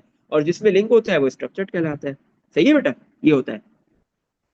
इससे होता क्या है, अनस्ट्रक्चर्ड में क्या है, अगर आपने पहला पार्ट हो सकता है गलत कर दिया, दूसरा तीसरा सही किया, तो उनके नंबर्स मिल जाएंगे, क्योंकि पहले से दूसरे तीसरे में कोई लेना देना नहीं था। बट स्ट्रक्चर्ड में क्या है, पहला गलत कर दिया और उसके आंसर को कोई दूसरे तीसरे में यूज करना था, तो दूसरे तीसरे के पे आंसर सही नहीं आएंगे। तो ये है कि दूसरे तीसरे पार्ट्स अगर आपने सही किए होंगे, आंसर गलत आ रहे होंगे, तो उसके पूरे नंबर नहीं कटेंगे, बट आधे नंबर कट जाएंगे। ये होता है सर। स्ट्रक्चर्ड में। मोस्टली स्ट्रक्चर्ड है। 50 50 आप कंसिडर करो, 50 50 50 या 60 40, स्ट्रक्चर थोड़े ज्यादा होते हैं, 60 40, सही। जैसे अलजेब्रा के अंदर जो है वो स्ट्रक्चर इतने नहीं बनाता है, सही है। इसी तरह ज्योमेट्री में स्ट्रक्चर इजीली बन जाते हैं। आपके पास जो है वो सेट्स के अंदर स्ट्रक्चर्स बन जाते हैं। प्रोबेबिलिटी में तो कोई मसले की बात ही नहीं है, इतने क्वेश्चन बना सकते हो स्ट्रक्चर्ड, सही है। स्टैट्स के अंदर भी बन सकते हैं और नहीं भी बन सकते, दोनों है, तो ये टॉपिक वाइज होता है, सही है। अलजेब्रा में जो है वो नॉर्मली उसको क्या कोशिश होती है कि वो हर टॉपिक के मेन मेन टॉपिक के एक एक पार्ट पूछे, तो फिर उसको स्ट्रक्चर करना मुश्किल होता है उसके लिए, सही है। आ जाओ बेटा, नेक्स्ट क्वेश्चन पे है। इसमें कुछ पूछना है यहाँ तक? सही, सही। Question 14, if an employee works the following overtime hour each day. ये तो बहुत आसान है। एक एम्प्लॉय है, वो वर्क कर रहा है, क्या है, फॉलोइंग ओवर टाइम आवर, मतलब अपने जो टाइम है, जो काम करने के ड्यूटी आवर्स है उससे ज्यादा, हर दिन। Find is total overtime for the week. अब ये बताना है कि उसने पूरे वीक के अंदर टोटल ओवर टाइम कितना किया है। अब बता दिया उसने मंडे को कितना किया है, 1 3/4, सही है। ट्यूसडे को कितना किया है, 2 1/2 आवर्स। वेडनेसडे को 1 1/4 आवर्स। थर्सडे को 2 1/4 आवर्स। और फ्राइडे को बेटा 1 3/4 आवर्स। तो पांचों दिन का उसने बता दिया कि इतने इतने आवर्स जो है वो उसने ओवर टाइम किया है, और ये मिक्स फ्रैक्शन में दिए हुए। आपको इसका ओवर टाइम का टोटल निकालना है, तो क्या करेंगे, ऐड सबट्रैक्ट मल्टीप्लाई डिवाइड। बताओ क्या करेंगे। हम्म,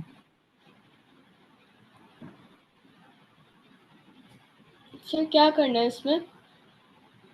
क्या हुआ, कहाँ चली गई थी? अच्छा, बोल रहा है एक एम्प्लॉय है, ये वो वर्क कर रहा है, ओवर टाइम आवर्स दे रहा है हर दिन, सही है। Find his total overtime for the week. उसने पूरे वीक में 5 दिन ओवर टाइम दिया है, और मंडे को उसने कितना ओवर टाइम दिया, उसकी वैल्यू 1 1 3/4 है, मतलब सारे मिक्स मिक्स फ्रैक्शन अप हो गिवन दिया गए। हुआ है। क्या करें? सारे मिक्स नंबर्स में। सारे मिक्स नंबर्स में गिवन दिए हुए, मंडे से लेके फ्राइडे तक। अब उसने बोला ये 5 के 5 दिनों के उसने ओवर टाइम बता दिया। अब इसके टोटल ओवर टाइम निकालने हैं, तो ऐड करना है, सबट्रैक्ट करना है, मल्टीप्लाई, डिवाइड। ऐड करना है। ऐड करना है, बिल्कुल सही, ऐड कर दो। चलो भाई बताओ, तो तो आप ऐड किस तरीके से ऐड करना चाहती हो? करना है। हाँ, आप यहाँ पे ऐड में वो वाला रूल लगा सकते हैं। क्या कर सकते हैं कि होल नंबर्स को ऐड कर लो, 1+2+1+2+1, सही है। और फिर फ्रैक्शंस को ऐड कर लो, सही है। हम्म। तो ये वाला कर ले, सही है, या फिर मिक्स को पहले उसमें कन्वर्ट करें, फिर पहले करें, बताओ कैसे। सर पहले हम सारे होल होल नंबर नंबर्स, को ऐड कर लेंगे। सही है, वन, सही है, 1+2+1+2+1, ऐसे ही 5 होल नंबर्स मैंने लिख दिए। फिर प्लस यस इन सबके 3/4 प्लस सर। पहले 1/2। हम 1 2 3 4 पहले हम ना सेकेंड नंबर 2 1/2 को साइड में रख देते हैं क्योंकि उसका डिनोमिनेटर डिफरेंट है। सही है। तो बाकी अच्छा, के मैंने एक लिखा नहीं, तो एक काम करते हैं ना, उसका भी डिनोमिनेटर सेम बना देते हैं ना, कुछ ज्यादा डिफरेंट तो है नहीं। सही है, 1/4 2 मरतबा आ रहा है। चलो, आप साइड में रखना चाहती हो, साइड में रख के कर लो, कोई मसला नहीं। अच्छा, पहले तो होल नंबर्स को ऐड कर दो, क्या आ गया, 1 2 3 7 आ रहा है। यस सही है, सर। चलो, 7 प्लस, अब इन सबको वो कर देते हैं। अब आप क्या कर रहे हो, हाँ बोलो, ये 1/2 को साइड में रख लेते हैं, 1/2 को चलो साइड में रख लेते हैं। फिर ये तीनों के जब इन फोर डिनोमिनेटर्स क्या है? नंबर्स का एक टोटल आएगा फिर इसके साथ कर लो चाहिए, ऐड। इन तीनों के डिनोमिनेटर, चारों के डिनोमिनेटर सेम है, 4, एक मरतबा लिखेंगे और ऊपर वाले number as it is copy हो जाएगी, ऐसे ही है ना? Sir 8/4 yes. प्लस 1/2। ओ, 8/4 बन रहा है, ये तो और काम आसान हो गया, 7+8/4 +1/2, कोई मसले की बात ही नहीं है। चलो, 8/4 कितना होता है? 2 को मल्टीप्लाई बाय 2 कर दो तो वो 4 हो जाएगा। नहीं नहीं नहीं, करने की जरूरत नहीं है। 8/4 क्या होगा? 7+8 डिवाइड बाई 4 इज हाँ, और 8/4, 2 2 प्लस, वो फ्रैक्शन ही नहीं रहा, काम आसान हो गया। 7+2 क्या हो गया? 9 +1/2, सही है। अब अगर मैं यस प्लस को हटा दूं, ऐसे लिख सकता हूँ, 1 9 और 1/2, ऐसे ही है। इसमें कुछ यस पूछना है? तो नो ये सर। हमने क्या किया, हमने मिक्स फ्रैक्शन में ही आंसर भी दे दिया। सही है, आर्स लिख दो आगे। तो टोटल बेटा ओवर टाइम आर्स कितने बने? 9 1/2। सही। इसमें देख लो, कुछ पूछना है? No sir. चलो आगे चलते हैं। Find the value without using calculator. अभी वैल्यू निकालनी है कैलकुलेटर के बगैर यूज, सही है, कैलकुलेटर यूज नहीं करना, क्योंकि कैलकुलेटर में तो आप इजीली लिख के कर सकते हो, कोई मसले की बात नहीं है। बट इसको विदाउट कैलकुलेटर करना है। चलो पहले पार्ट ए करते हैं इसका। क्या लिखा हुआ है? 1 डिवाइड में 2 1/3। 2 1/3 कौन सा है? मिक्स फ्रैक्शन है ना, ऐसे ही है। सर सर ये तो हम 2 इसको और कन्वर्ट कर ले। ऊपर जो 1 है वो क्या है? बेटा यही तो गेम है। अब ऊपर क्या है देखो, पहली बात, आपके पास ये जो है ना पार्ट ए में जो फर्स्ट फ्रैक्शन है, इसमें एक फर्स्ट फ्रैक्शन आया, न्यूमिनेटर में 1 लिखा हुआ है, और डिनोमिनेटर में भी एक फ्रैक्शन लिख दिया। फ्रैक्शन के अंदर ही फ्रैक्शन है, अभी तो बोला है कि कैलकुलेटर के बगैर करना है, सही है। एक फ्रैक्शन है, फ्रैक्शन के न्यूमिनेटर में या डिनोमिनेटर में भी मैं फ्रैक्शन दे दूं, कोई मना कर सकता है? नहीं। समझे, ये है, ऐसा हो रहा है। तो सही है। सर हम हम्म, क्या बोलते हैं, हम लोग को इसके अंदर दोनों के नीचे के डिनोमिनेटर को सेम बनाना पड़ेगा पहले। बनाएंगे, वो सब करेंगे, बीच में प्लस है तो। लेकिन देखो इसको कैसे लिखो, सबसे पहले आप ऐसे लिखो, जब भी ऐसा हो ना कि फ्रैक्शन के अंदर फ्रैक्शन आ रहा हो ना, तो आप पता है कैसे क्या कर लिया करो, ये जो डिवाइड का ये डैश का जो साइन है ना, इसको ऐसे डिवाइड बना लिया करो, सही है। इससे काम काफी हद तक ना आसान हो जाता है समझने के लिहाज से। सबसे पहले लिखा हुआ है 1, फिर ये डिवाइड के साइन को मैंने ऐसे बना दिया, सही है। फिर लिखा हुआ है 2 1/3, सही। फिर बीच में आपके पास है प्लस, आपने प्लस लिख दिया। फिर इसी तरह 1, डिवाइड के साइन को ऐसे बना दिया, फिर 1 3/4 लिखा हो, सही है। तो अब यहाँ पे जो मिक्स फ्रैक्शंस हैं उनको हम इम्प्रॉपर में कन्वर्ट कर लेते हैं पहले। तो मैंने लिखा 1/2 × 3 6, 6 + 1 7 /3 प्लस कॉपी ये वाला, इसी तरह ये 1 कॉपी, ये डिवाइड कॉपी, 1 × 4 4 +3 7/4।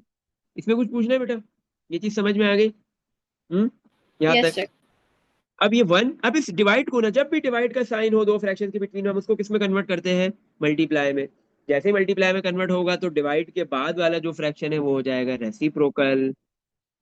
सही है। तो ये हो गया 3/7 प्लस, प्लस अपनी जगह पे कॉपी, बॉड मास तो यही कहता है ना कि प्लस को आपने जो है वो सबसे एंड में अप्लाई करना है, पहले मल्टीप्लाई डिवाइड करना है।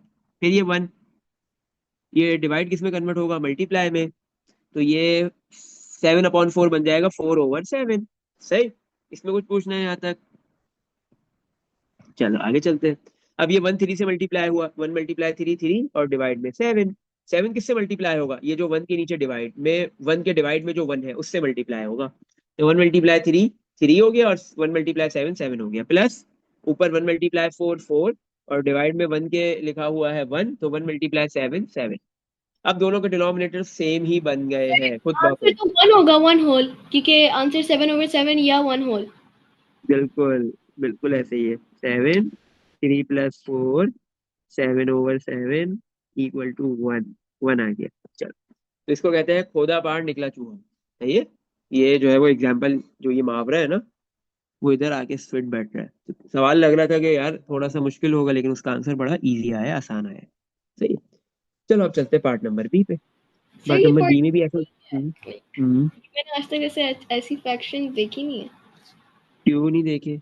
वो असल में बेटा, इससे पहले ना आपको 6 7 8 के अंदर नॉर्मली ना फ्रैक्शंस भी, जो भी टॉपिक्स पढ़ाए जाते हैं, फ्रैक्शन भी पढ़ाया होगा, बहुत सारे टॉपिक्स पढ़ाए होंगे, बट उनके बेसिक क्वेश्चंस पढ़ाए जाते हैं।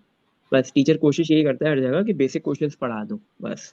वो बहुत हुआ कोई टीचर जो है वो 8 लेवल के ऊपर इंटरमीडिएट पे जाता है, कहीं कहीं पे, हर जगह भी नहीं। वरना नॉर्मली जो है बेसिक क्वेश्चंस पढ़ाए जाते हैं, तो ये सारे बेसिक से ऊपर के क्वेश्चन है। ये इंटरमीडिएट क्वेश्चन है, सही, इंटरमीडिएट लेवल के क्वेश्चन है सारे।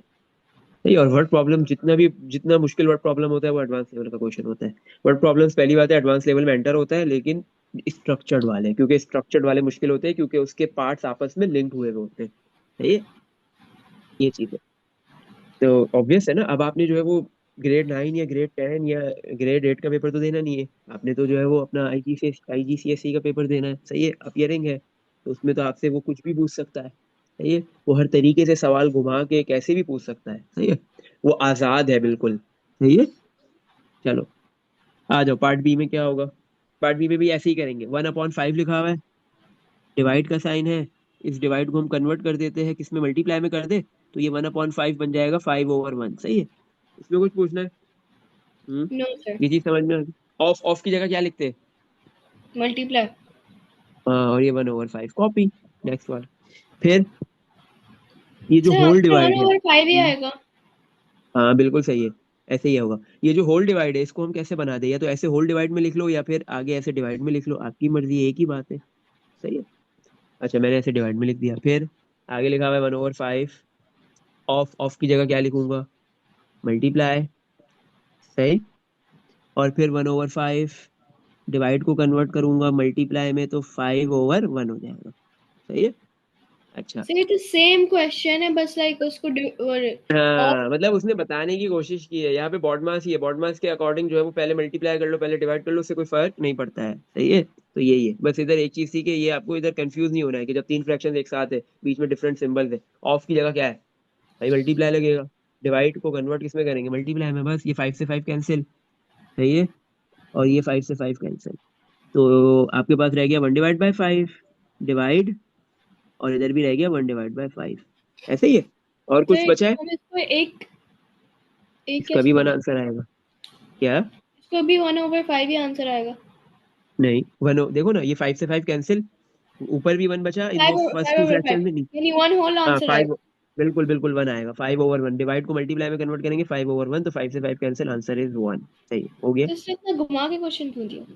तो ऐसे ही है, घुमा के तो देना है मकसद। देखो जितने भी क्वेश्चन होंगे ना, जब आप आंसर निकालोगे पेपर के अंदर, आप बोलोगे यार ये क्या था, इतना आसान आंसर, इतना छोटा सा आंसर आया। तो जरूरी थोड़ी कि आंसर बड़े आएंगे, आंसर छोटे ही आते हैं।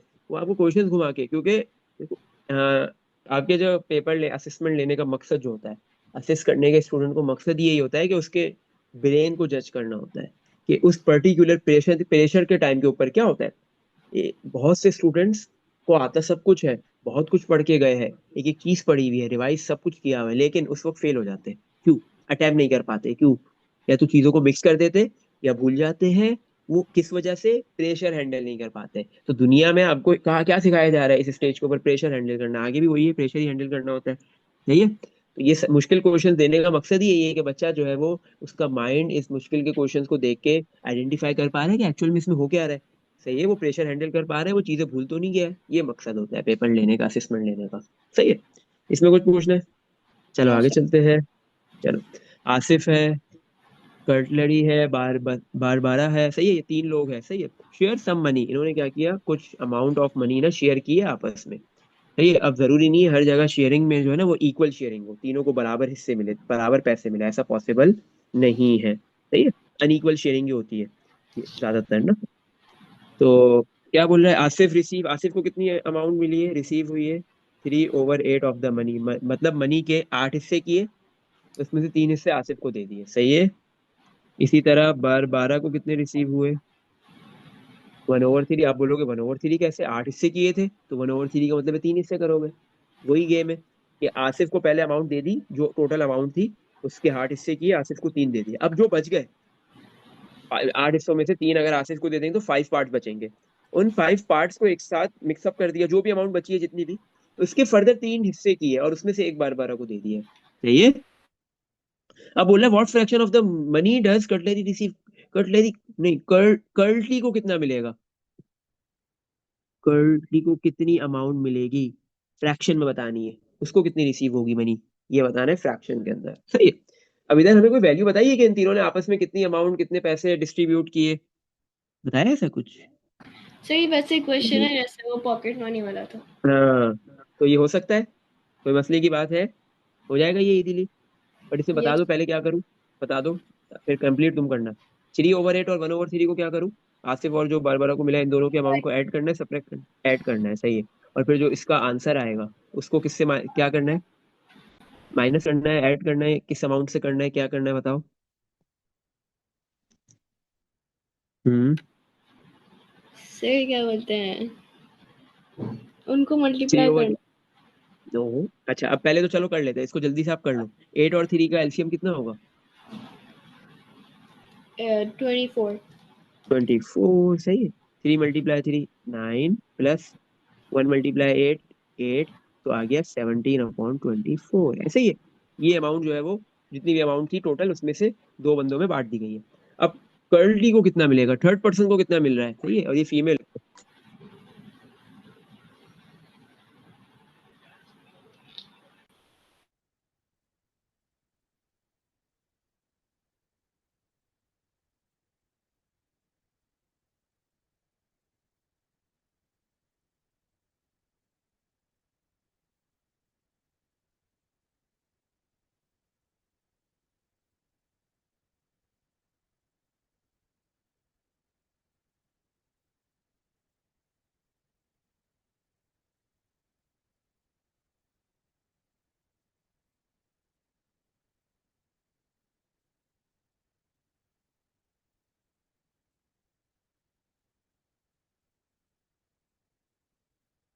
अच्छा बेटा, आवाज आ रही है? हम्म। सही है। तो 17/24 वाली जो अमाउंट है, सही है, मतलब 17/24, ये अमाउंट जो है वो फ्रैक्शन के अंदर दो बंदों के अंदर डिस्ट्रीब्यूट हो गई है, इन दोनों ने बांट लिया। अब कर्ली को बेटा कितना मिलेगा वो फाइंड करना है। टोटल अमाउंट कितनी बताया है इसने? हम्म। No sir.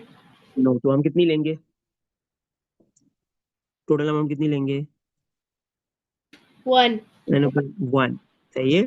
अब टोटल अमाउंट में से जितनी बचेगी ना वही तो कर्ली को मिलेगी, जब इन दोनों को मिल गए। टोटल अमाउंट 3 बंदों में डिस्ट्रीब्यूट की गई है, दो बंदों को अगर मिल गया, आसिफ और बरबारा को, तो फिर जो बचेगी वो कर्ली को मिलेगी। ऐसे ही है। तो आप क्या बोलोगे भाई, 17/24 क्या करेंगे वन में से, टोटल अमाउंट में से रिमेनिंग अमाउंट बचाने, कितनी बची है वो फाइंड करने के लिए क्या करोगे, plus minus multiply divide? Sir plus. Plus पर प्लस करेंगे तो, प्लस करेंगे तो ये कैसे पता चलेगा कि कितनी अमाउंट बची है? ओ सर सर, माइनस। माइनस करेंगे, जैसे ही आप माइनस करोगे बेटा तो आपके पास इसका आंसर आ जाएगा। सही है। अच्छा, 1 के डिवाइड में कुछ नहीं है, 1 है, तो 1 और 24 का एलसीएम 24 हो गया। 1 सर मल्टीप्लाई होगा 17 20, ओवर 24। कितना हो गया? वो नहीं, सेवन माइनस ओवर हो। Twenty four yes 7/24। 7/24, 7/24 बेटा, ये अमाउंट जो है वो क्या है, किसको मिलेगी, कर्ली को। सही है। हाँ, इसमें कुछ पूछना है देख लो। वो जो पॉकेट मनी हम्म, वाला क्वेश्चन तो ज्यादा बड़ा था। कौन सा? वो पॉकेट मनी वाला क्वेश्चन जो था। पॉकेट मनी ज्यादा बड़ा नहीं था, उसमें भी ये था, उसने दो जगह ही पैसे लगाए थे। और फिर जो है वो टोटल कितने बच रहे थे, क्योंकि वो हमारे स्टार्टिंग फेज था, जब हम स्टार्ट में होते हैं ना तो टाइम ज्यादा लगता है हर चीज के टॉपिक के स्टार्ट में, जब भी होंगे ना तो उसको समझने में, सीखने में, कॉन्सेप्ट्स को पकड़ने में कि कौन क्या लगेगा, क्या सिंबल मतलब के साइन आएगा नहीं आएगा, तो थोड़ा सा टाइम लगेगा। अब जब वो चीज समझ में आ गई है, फिर जैसे ही उस जैसा मिलता जुलता क्वेश्चन आया तो फिर टाइम कम लगा। वो भी इतना ही था, सेम लेंथ का था। सही है। अच्छा, क्वेश्चन नंबर 17। 17 में क्या बोल रहे हैं, टू स्टिक्स, दो स्टिक्स है। एक की लेंथ कितनी है, 2 1/2 मीटर्स, और दूसरे की लेंथ कितनी है, 1/13 metres. Work out the difference between the length of two minus हो स्टिक्स। रहा है। आपने काम करना है। हाँ, क्या करना है, डिफरेंस का क्या मतलब होता है, बस यहाँ पे ये बताना मेरा मकसद था कि आपको डिफरेंस का मतलब पता हो क्या होता है। Minus.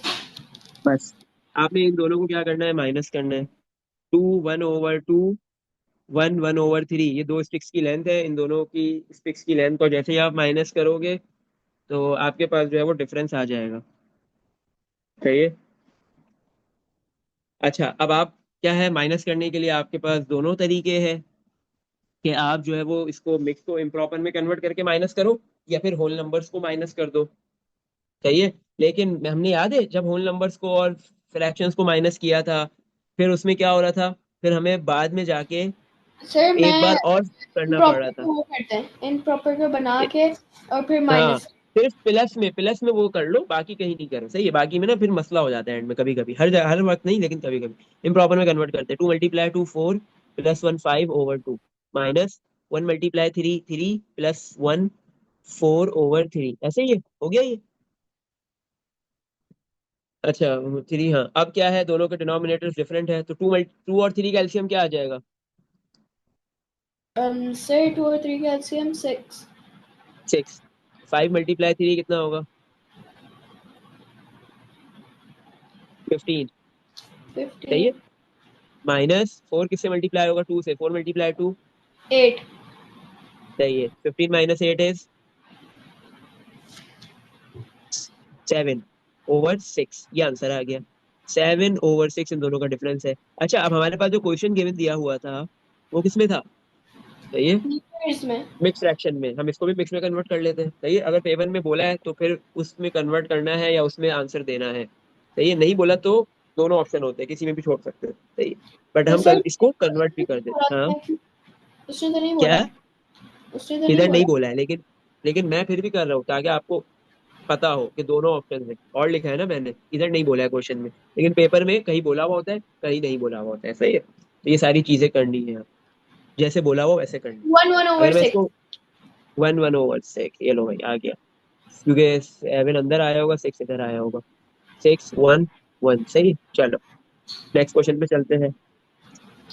DVDs are sold for $14 each. एक डीवीडी कितने की बिक रही है, कितने डॉलर्स में बेची जा रही है, कितने डॉलर्स में सोल्ड हो रही है, $14 में। सही है। 2/5 of the 14 goes to the DVD company. सही है। अब जो है वो $1, $14 में एक डीवीडी सोल्ड कर रहे हो, उस $14 के 5 हिस्सों में से दो हिस्से, दो पार्ट्स कंपनी को जा रहे हैं। सही है। How much of the $14 goes to the company, तो इसमें से ये बताना है कि $14 में से कंपनी को कितने पैसे जा रहे हैं। अगर एक डीवीडी $14 की सेल होती है तो कंपनी को कितने पैसे मिल रहे हैं। तो आप क्या करोगे, सिंपल वो लिखोगे भाई, $14 की एक डीवीडी है, सेल हो रही है, बिक रही है, और उसके कितने हिस्से किए गए, 5। कितने हिस्से किए गए, 5 हिस्से किए गए ना, पार्ट्स हिस्से किए गए। सही है, उसको उसमें से दो हिस्से किसको दे दिए गए हैं, कंपनी को। वो जो डीवीडी जो कंपनी बना रही है उसको दिए जा रहे हैं। ऐसे ही है ना। तो आपने 5 से डिवाइड किया और 2 से क्या कर दिया, इसको मल्टीप्लाई कर दिया, तो आपको जो अमाउंट जो आंसर आएगा उसमें आपको बेटा ये पता चल जाएगा कि आपके पास जो है वो $14 जो है वो, $14 में से जो जितने भी डॉलर्स आएंगे आंसर में, वो किसको जा रहे हैं, कंपनी को मिलेंगे। सही है। इसमें कुछ पूछना है।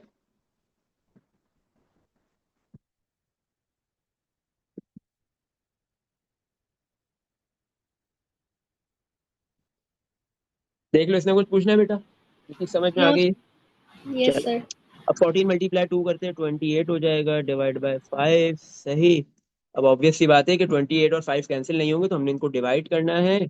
और जो आंसर आएगा वो आप जो है वो किस में छोड़ोगे? अब इसने ये बोला हाउ मच ऑफ द $14, आपके पास जो कितनी अमाउंट, $14 में से डीवीडी कंपनी को कितने डॉलर्स मिलेंगे, हमने आप सर एक्चुअल में अमाउंट बतानी है। अच्छा हाँ, अगर हम बताओ। 5 divided by hmm, 14 multiply by 2 कर देते। तो भी एक ही बात है। लेकिन वहां पे क्या होता है, 5/14 बेटा आप करोगे ना डेसिमल में, सर यहाँ मल्टीप्लाई भी करना है डेसिमल में डेसिमल आता नंबर। तो डेसिमल में आंसर तो देना है, लेकिन डेसिमल नंबर को 2 से मल्टीप्लाई करना हो सकता है मुश्किल हो जाए। अगर ये 2 नहीं होता, 2 के अलावा कोई और नंबर होता, तो अभी आपने डेसिमल नंबर्स की मल्टीप्लिकेशन नहीं सीखी, नेक्स्ट टॉपिक में सीखनी है आपने। जब सीख जाओ फिर आपकी मर्जी है, जो भी ऑप्शन, जो भी मेथड यूज करना है करो, कोई फर्क नहीं पड़ेगा।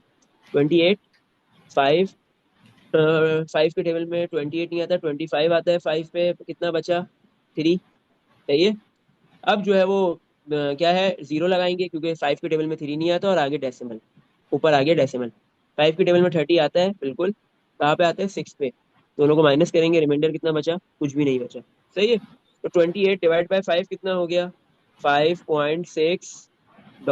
सही है। तो आपको ये पता चल गया बेटा कि कंपनी, अगर आप एक डीवीडी $14 की सेल कर रहे हो, तो उसमें से कंपनी को कितने डॉलर्स जाएंगे उस डीवीडी सेल होने पे? $5.6। सही है, वो कंपनी के। बाकी जो बचे वो आपके। सही है।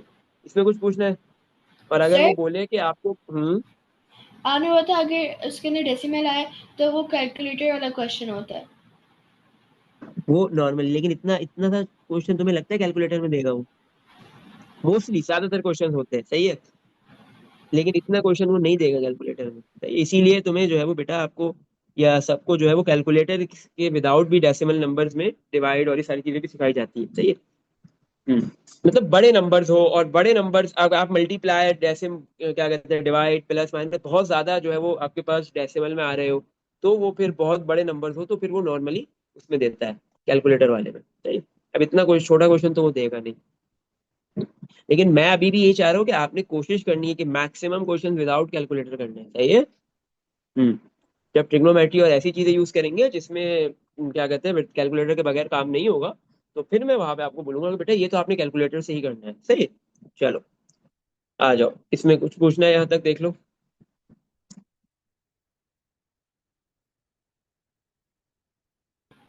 No sir. चलो आगे चलते हैं, next question number 19। School buy some text books. सही है, एक स्कूल है, उसने बाय की है, चाहिए, खरीदी है कुछ text books. The total price of the text books is, सही है, 2400। अब ये करेंसी कौन सी है? युआन है। सही है, चाइना की करेंसी है युआन। सही है। जो टोटल प्राइस है, जो टेक्स्ट बुक को खरीदने में जो टोटल खर्चा हुआ है स्कूल का, वो है 2400 युआन। सही है। The school gets a discount, school को डिस्काउंट मिला है कितना? 1/8 of the price of the text book. Text book की जो प्राइस है, सही है, उसका 1/8 मतलब 8 हिस्सों में से एक हिस्सा स्कूल को डिस्काउंट मिला है। सही। Work out how much the school page for the text books. तो ये बताओ कि स्कूल जो है वो इन टेक्स्ट बुक्स के लिए कितना पे करेगा? सही। हम्म। इसमें कुछ पूछना है बेटा? ये चीज समझ में आ गई? सर यानी हमारे पास टोटल प्राइस बोलो है कैसे आ गई? टोटल 2400 प्राइस 2400, बिल्कुल ऐसे ही है। और फिर ये उसके टेक्स्ट बाद बुक की प्राइस है। हम्म। अब तो इसके कितने हिस्से किए? इस आठ टेक्स्ट बुक के कितने हिस्से किए गए? आठ मतलब उसकी इससे प्राइस के कितने हिस्से किए गए? 8 हिस्से, तो डिवाइड बाय 8, एक हिस्सा आ जाएगा जैसे डिवाइड होगा। मल्टीप्लाई सही 1। है। मल्टीप्लाई बाय 1, अगर मैं मल्टीप्लाई बाय 1 करूंगा तो जो अमाउंट आएगी वो मुझे पता चलेगा कि वो अमाउंट बेसिकली क्या है? डिस्काउंट। ऐसे ही है ना? डिस्काउंट एक एक हिस्सा मिल रहा है। लेकिन उसने मुझे क्या बोला? Work out how much the school page for the text book. काम करो, ये बताओ कि स्कूल ने कितना पे किया है टेक्स्ट बुक्स के फिर लिए।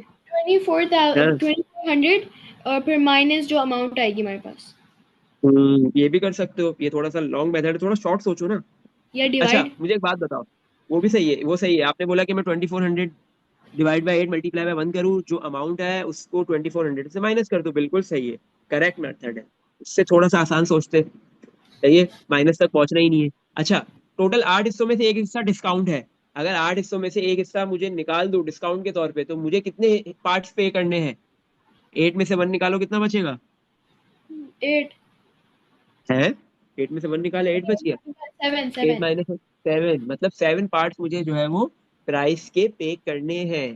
सही है, तो 2400 को जब मैं 8 से डिवाइड करूंगा तो मेरे पास जो अमाउंट आएगी वो सिंगल प्राइस, वो सिंगल क्या कहते हैं, पोर्शन की पार्ट की आ जाएगी। और जैसे ही मैं उसको 7 से मल्टीप्लाई करूंगा तो मेरे पास जो है वो बेटा आंसर आ जाएगा, जितना स्कूल जो है वो टेक्स्ट बुक के लिए पे कर रहा है। सही है, इसमें कुछ पूछना है? नो हम्म, सर।